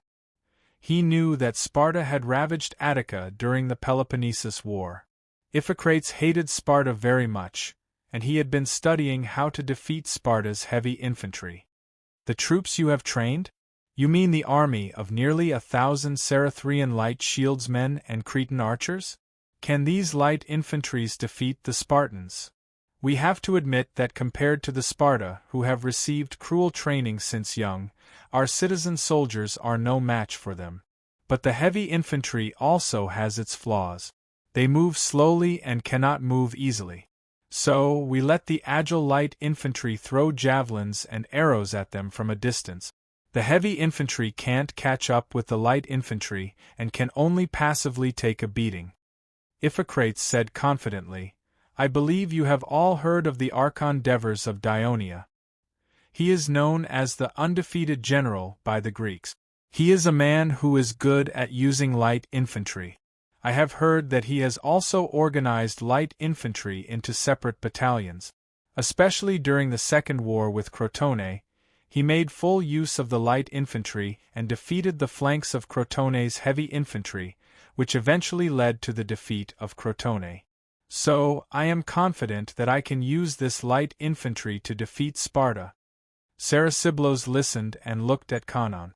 Conon nodded and said loudly, I hope that Iphicrates can defeat Sparta. I agree to send Iphicrates to lead the army to Corinth. Androgeades also expressed his agreement. I have no objections. The other generals also expressed their agreement. After all, in a situation where everyone was afraid of fighting Sparta on land, someone suddenly stood up and said with confidence, He can defeat Sparta. This confidence alone was enough to inspire everyone. I also agree. Serasiblos also voted in favor, then he reminded, But, Iphicrates, when you lead the light infantry that you have trained to Corinth, you also need to bring along our citizen militia. Let them participate in the battle against Sparta. This is to prevent the people of Corinth from misunderstanding that we are slacking and not doing our best. I understand, Thrasybulus. You're the most thoughtful. Iphicrates sincerely expressed his gratitude, and at the same time, he requested, "Then I need a deputy general to lead our citizen militia." Psaresiblos thought for a moment, then turned to look at Conon and said, "How about sending Timotheus?" Timotheus was Conon's eldest son. Although he was only in his 20s, he had been wandering with his father in Persia for many years, helping his father deal with military affairs and participating in battles. He was already a very experienced general, especially when it came to naval battles. Conon knew that Psaresiblos' suggestion would be very helpful in increasing his son's influence in Athens. After all, he had been in Persia, and the people of Athens were not familiar with him. But at the same time, fighting against Sparta would also be very dangerous. Conon answered without hesitation, "No problem." Most of the others also agreed. "In this case, I will make a proposal to the council this afternoon. It should be approved, and we will send reinforcements to Corinth." Psaresiblos made the decision, but his expression was still not relaxed. He looked around and said in a deep voice, "Just now, Iphicrates talked about Dionia. Everyone should know about the war in Greece. Dionia, which is friendly with us, is in a very bad situation now. Not only did they lose the battle, but they are also surrounded by enemies on all sides. Their sea route is blocked, and there seems to be a rebellion in their country. Isocrates, you have been to Dionia before, so you know it better than us. Do you think that with the current situation of Dionia, it can still resist the attack of Syracuse?" To be honest, Isocrates was a little embarrassed at this time. Before this, he had vowed to Psaresiblos that Dionia is a greater danger to the Greek world than Syracuse. He did not expect that in the blink of an eye Dionia was about to be destroyed. As a scholar and a speaker, Isocrates was not a scholar who only knew how to use his brain, mouth, and hands, and did not understand military affairs. In fact, every citizen of Athens had participated in at least 1 or 2 battles in their life. Therefore, he cleared his throat and said slowly in a hoarse voice, "The southern Italian coalition army has lost the battle, and many Greek city-states have been conquered by Syracuse. Dionia is also surrounded by enemies on all sides, and the domestic political situation is unstable. But please note that the army of Dionia has not suffered a complete defeat. Their commander, the Devers, has still not returned from Lucania. How can we conclude that Dionia will be completely defeated? What if the Devers, who are said to be blessed by the Hades, who have created many military miracles, create another miracle and turn the situation around?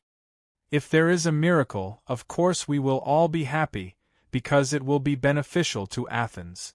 We also hope that Dionia can create a miracle, or at least hold back Syracuse, so that the war in Greece can continue."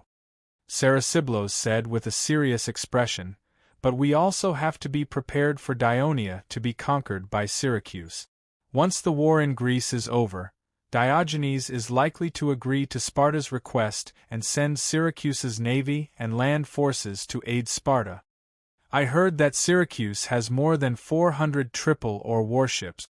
Even if they send out 1/3 of them, it will still change the situation of Sparta's navy, which is currently at a complete disadvantage." Although Conon had a large number of troops and had defeated the Sparta navy, the old general still did not let his guard down. Moreover, Syracuse has a huge army of up to 80,000 people, which is double the number of soldiers that Athens had when they attacked Sicily. "Oh my Athens, is Syracuse still a Greek city-state?" Androgeades exclaimed. The other generals also expressed their uneasiness. Psaresiblos once again looked at Iphicrates and said with hope, "So in such a serious situation, I hope you can defeat the arrogant Sparta and boost the morale of the anti-Sparta alliance." Iphicrates felt a great responsibility, but he still said confidently, "Athens will protect me. Just wait for the news of my victory." In the past 2 days, The Syracuse fleet frequently landed on the coast of Castellan's territory, attacking the people of Castellan and destroying the villages and farmlands outside the city. Chapter 460. The council had already taken action. General Gorkys led 1,000 soldiers along the coast and was constantly on guard against enemy ships. However, Castellan did not have many people in the city. They could not completely monitor the coast. The cunning Castellan sailors would often sneak into Dionia's territory from both sides of Castellan's territory. It was impossible for them to guard against them. Today, Amicals and a few other generals and council members were still holding an emergency meeting to discuss how to solve the Syracuse Navy's attack once and for all. Ask for help from Dionia's players. One of the counselors said loudly. Ask for help. Dionia can't even protect themselves now. Have you forgotten? They even wanted to recruit our sailors. Another counselor said in dissatisfaction. Just as everyone was discussing the matter, but there was nothing they could do, the guard pushed the door open in panic. Sirs, there's a passenger ship outside the port. It says that it's a messenger from Syracuse. It brings a letter from General Dionysius of Syracuse, requesting for a friendly meeting with us. As an ally of Dionia, according to the treaty, Castellan was not allowed to carry out foreign affairs activities with other city-states. Especially during wartime, they were not allowed to have one-on-one meetings with enemy countries. However, when the guard finished speaking, there was a strange silence in the hall. No one shouted angrily, "Chase the people of Syracuse out!" Everyone looked at each other with a complicated expression. After a moment of silence, a counselor said carefully, "I think it's okay to meet them." Coughs and gulps could be heard in the hall, but no one spoke loudly. Chief General Amicals, who was the center of attention, had a gloomy expression on his face. At this moment, the door of the hall was pushed open again. The guard rushed in and shouted excitedly, "The Consul Devers of Dionia is back!" On the first morning of the 12th month, while the Crotone was still raining and Syracuse was still troubled over their campsite, the sun was shining brightly in Turin. The citizens had swept away their worries and gathered expectantly outside the northern gate of Turin. The procession extended towards the west, including Cunigarata, Cornelis, and a bunch of Senate elders. It was not because the weather was good and everyone was in a good mood that they gathered outside the city. It was because the Archon of the Dionia Alliance, the military commander who led them to continuous victories, and the descendant of Hades who was favored by Hades, the Devers were about to return. Everyone was looking forward to their return in excitement. At this moment, a scout galloped over from the west and shouted, "Sir Devers is leading the 1st and 2nd Corps. They are still 3 miles away from here. They will be here soon." As soon as this was said, the citizens of Dionia began to get excited. Many of them could not help but follow the scout to the west, hoping to see the returning Archons and their loved ones as soon as possible. When the sun in the east had left the temptation of the sea and began to shine, the rumbling of footsteps came from the west. The first thing that appeared in the eyes of the people was the bright red flag of the Alliance. It was the only red flag in the Alliance. On the flag was an eye-catching pattern of black hair entwined with a double thigh. Next, a military flag appeared in the eyes of the people, but on top of the flag was a huge golden statue of Hades. On the black flag were eye-catching golden words, "Devers." The two flags, one red and one black, were particularly dazzling under the sun. The people began to get excited, and the oncoming troops began to play the vigorous and passionate Victory March. Following the flag were 300 Archon guards, followed by the Archon Devers. Usually, when marching, the Devers would be in the middle of the formation, so that they could understand the situation of the entire army in time. However, after knowing the actions of the citizens of Dionia in advance, in order to ensure that the army would not be hindered, he chose to walk at the front of the formation. The people surged over like a tide, and the patrolling soldiers could not stop them at all. The guards immediately formed a barrier and protected divers, while the people surrounded him in the middle. Everyone raised their hands, as if only by touching his body would they be able to comfort their hearts that had been filled with fear during this period of time. "Sir Devers, you're finally back. We've been waiting for you for so long." "Sir Devers, do you know that? The situation of the Alliance has been terrible while you were away. Do you know? We lost to Syracuse in the battle, and we lost thousands of people.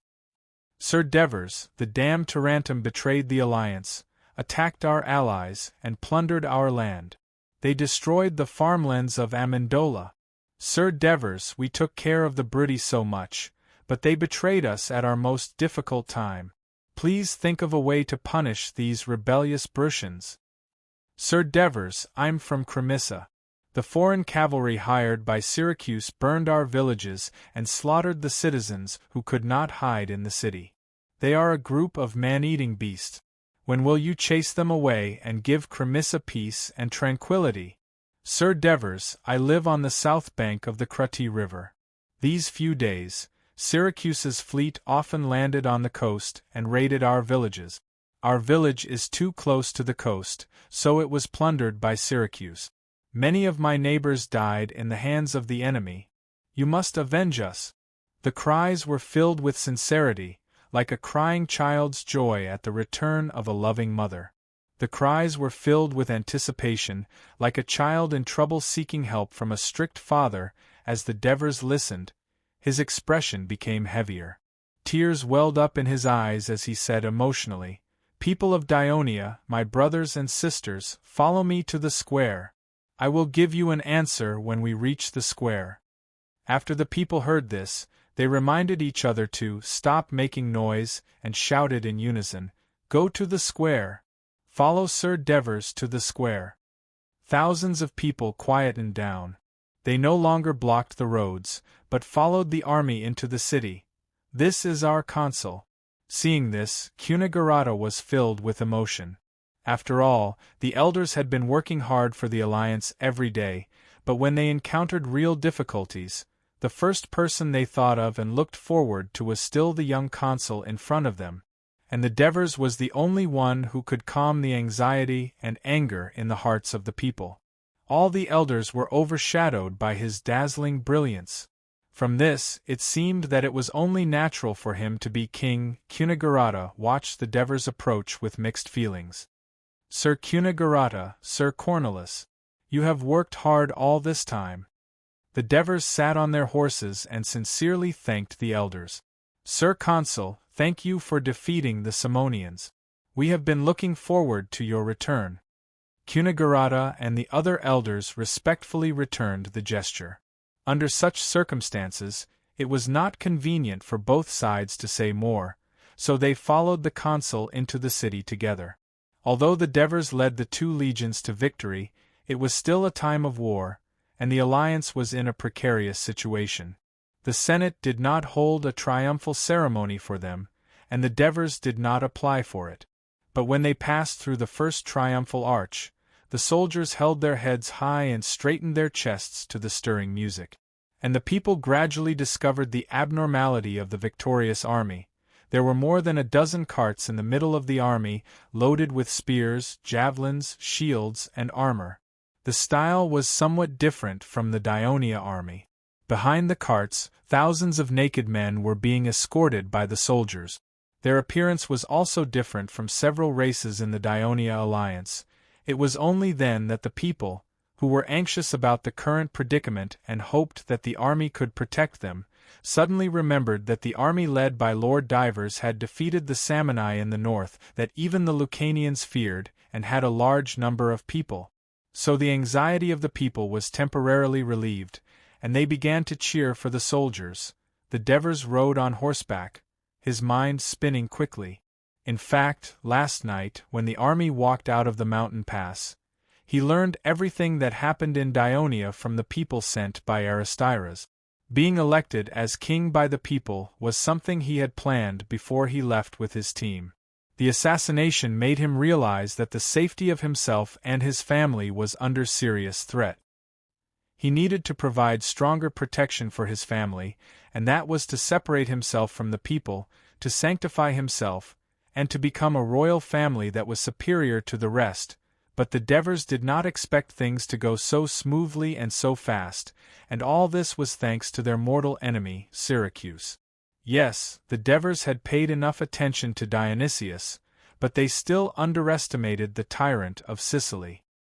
He had made a huge plan, causing the border of Dionia to be in a constant war, scattering the relatively strong forces of the Dionia alliance, while he led the army to attack fiercely, almost pushing Dionia to the brink of despair.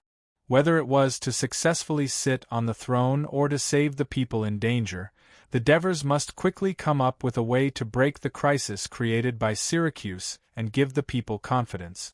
In front of them was the Victory Square. The Devers looked up at the stone pillar in the middle of the square that pointed straight to the sky. The goddess of victory on the top of the pillar was holding a sword, spreading her wings, and looking solemn. Chapter 461. The Devers even had the leisure to look at the fountain on the southwest side of the square from afar. It could be said that this fountain, which the Devers had never seen before, had played a key role in his journey to become king. The underground spring that had been dry for 5 years had suddenly regained its vitality at such a special moment. Such a miraculous event made the Devers wonder, is there really a god in this world? He could not help but look at the white Hades temple on the hill behind the northwest side of the square, standing on the platform in front of the Senate Hall, overlooking the neatly arranged first and second legions in the square, as well as the people standing orderly on both sides of the legions. The people of Dionia remained relatively calm under the command of the patrols, even though they were eager to know the answer. The habit of obeying social order that the Dionia alliance had cultivated over the years was quite effective. The Devers sighed in his heart and shouted, "Warriors of the first and second legions! You've traveled thousands of miles and fought against the invading Samnian people in the rocky, unfamiliar mountainous area. Facing the Samnian people who outnumber us and are much more ferocious than our former enemies, you have no fear and fought bravely. You've completely defeated them and ensured that the northwest border of the Alliance will not be threatened by the Samnian people for a long time. The Alliance should thank you. The Senate should thank you. The people should thank you too. After going through a series of battles, you should have gone home and rested, but you can't now. You should know that when we were far away in Potentia, the army of Syracuse invaded Greece and defeated the southern Italian coalition in the battle. Many soldiers of the 5th and Legio IV were captured, Silatina fell, Trine was captured, and Corunna surrendered. The vanguard of Syracuse has reached Asprustum and Ciudad Crotone. The horsemen they hired have already invaded the Croton plains, burning and looting our land, cruelly chopping off the heads of the women and children. Syracuse's huge fleet roamed the Ionian and Tyrrhenian seas, cutting off our trade routes, sinking our ships, blockading our ports, landing on our shores, slaughtering our people, burning our villages. Our former ally, Tarentum, betrayed us when we were in trouble. Not only did it take over our ally, Metapontum, but it is also attacking Heraclea. It even sent its soldiers to burn, kill, and loot Amendalar and our land. Also, Senators Pederu, Codurc, and Bergam of the Senate were secretly bribed by Syracuse. Actually, there was no such thing. The 3 of them had rebelled long ago, and the Devers made Syracuse the scapegoat. During our most difficult time, they actually bewitched some of the British citizens to rebel. As the Devers spoke, a commotion broke out among the soldiers who were listening attentively on the square. Many of the soldiers had learned about the situation during their journey into the city, but they did not expect the alliance to be in such a terrible state. Even the Senate senators had betrayed them. Dave's face was solemn. He shouted again, "Brothers, after such a tough battle, you should have returned home to rest and reunite with your families. But facing the countless people of the Alliance who have lost their families and homes, can you stay at home with peace of mind? No. We don't want to rest, we want to keep fighting. We'll regroup after we've defeated all the enemies." The soldiers shouted in agitation. The Devers nodded, tears welling up in his eyes as he said in a choked voice, "There's a saying that goes, 'Only in danger will you know who the hero of the city is.' You might not know this, but after Legio IV's Legion Commander Dracos lost the battle in the south, he personally brought up the rear in order to protect his comrades and retreat. In the end, he was seriously injured and captured. The evil Syracuse people tried to humiliate him under Asprostum to lower the morale of the 4th and 5th legions. For the safety of the alliance, Dracos slammed his head on the ground and died. The soldiers and citizens in the square could not believe their ears when they heard the news, especially the soldiers of the 2nd Legion where Dracos was once the Legion commander. They shouted, "Lord Devers, is this true? Legion Commander Dracos sacrificed himself? Legion Commander Dracos, how could such a strong guy just die like that?" As the soldiers shouted, tears flowed down their cheeks. Cries could be heard in the square. The Devers wiped his tears and continued to shout.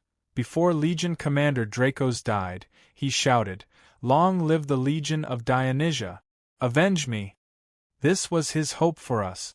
As the Supreme Commander of the Dionia, I order all of you to not retreat until the enemies are defeated. Avenge Legion Commander Dracos. Fight to the death with the people of Syracuse. The soldiers in the square were riled up. They drew their swords and slammed their shields. Boom! Boom! A deafening roar rang out, and all the roars converged into one voice, "Revenge! Avenge! Avenge!" The roars from the bottom of their hearts were like rumbling thunder, condensing the anger and sorrow of the soldiers, echoing through every inch of the land that was ravaged by the enemies. Even the elders like Cunigurata and Cornelis, who stood silently in front of the Senate, could not help but shout "Avenge!" The Devers even waved his right fist and roared with the soldiers. After a long time, the Devers retracted his fist and the soldiers gradually regained their silence. The Devers gulped to moisten his hoarse voice and prepared to continue his speech. This time, his target was the citizens on both sides of the 1st and 2nd Legions. Citizens of Dionia.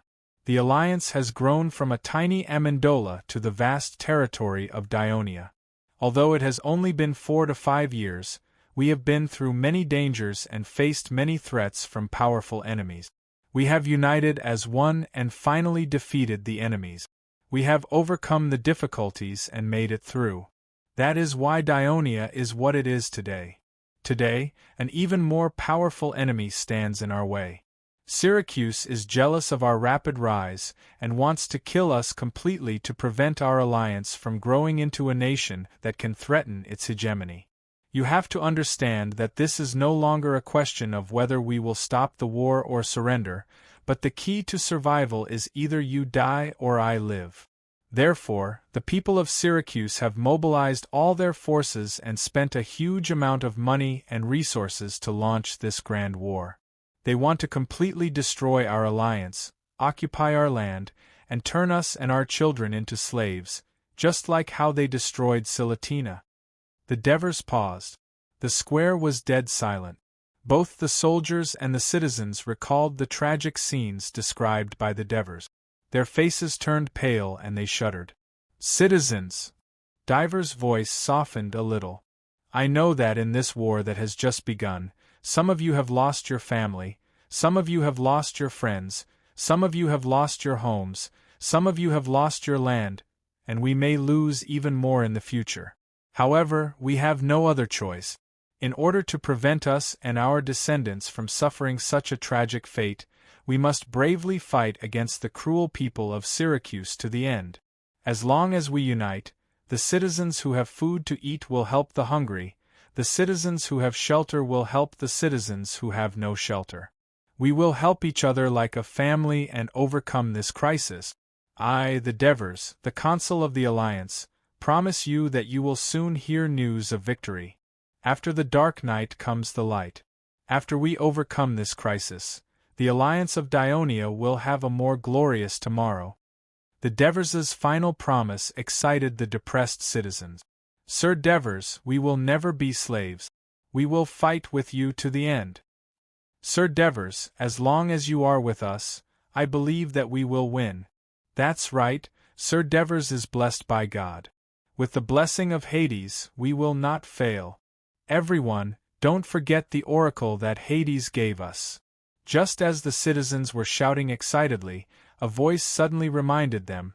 Pluto said, "Only when Sir Devers becomes the king can we obtain the final victory." That's right, he even used his divine power to revive the spring water to urge us to fulfill this oracle.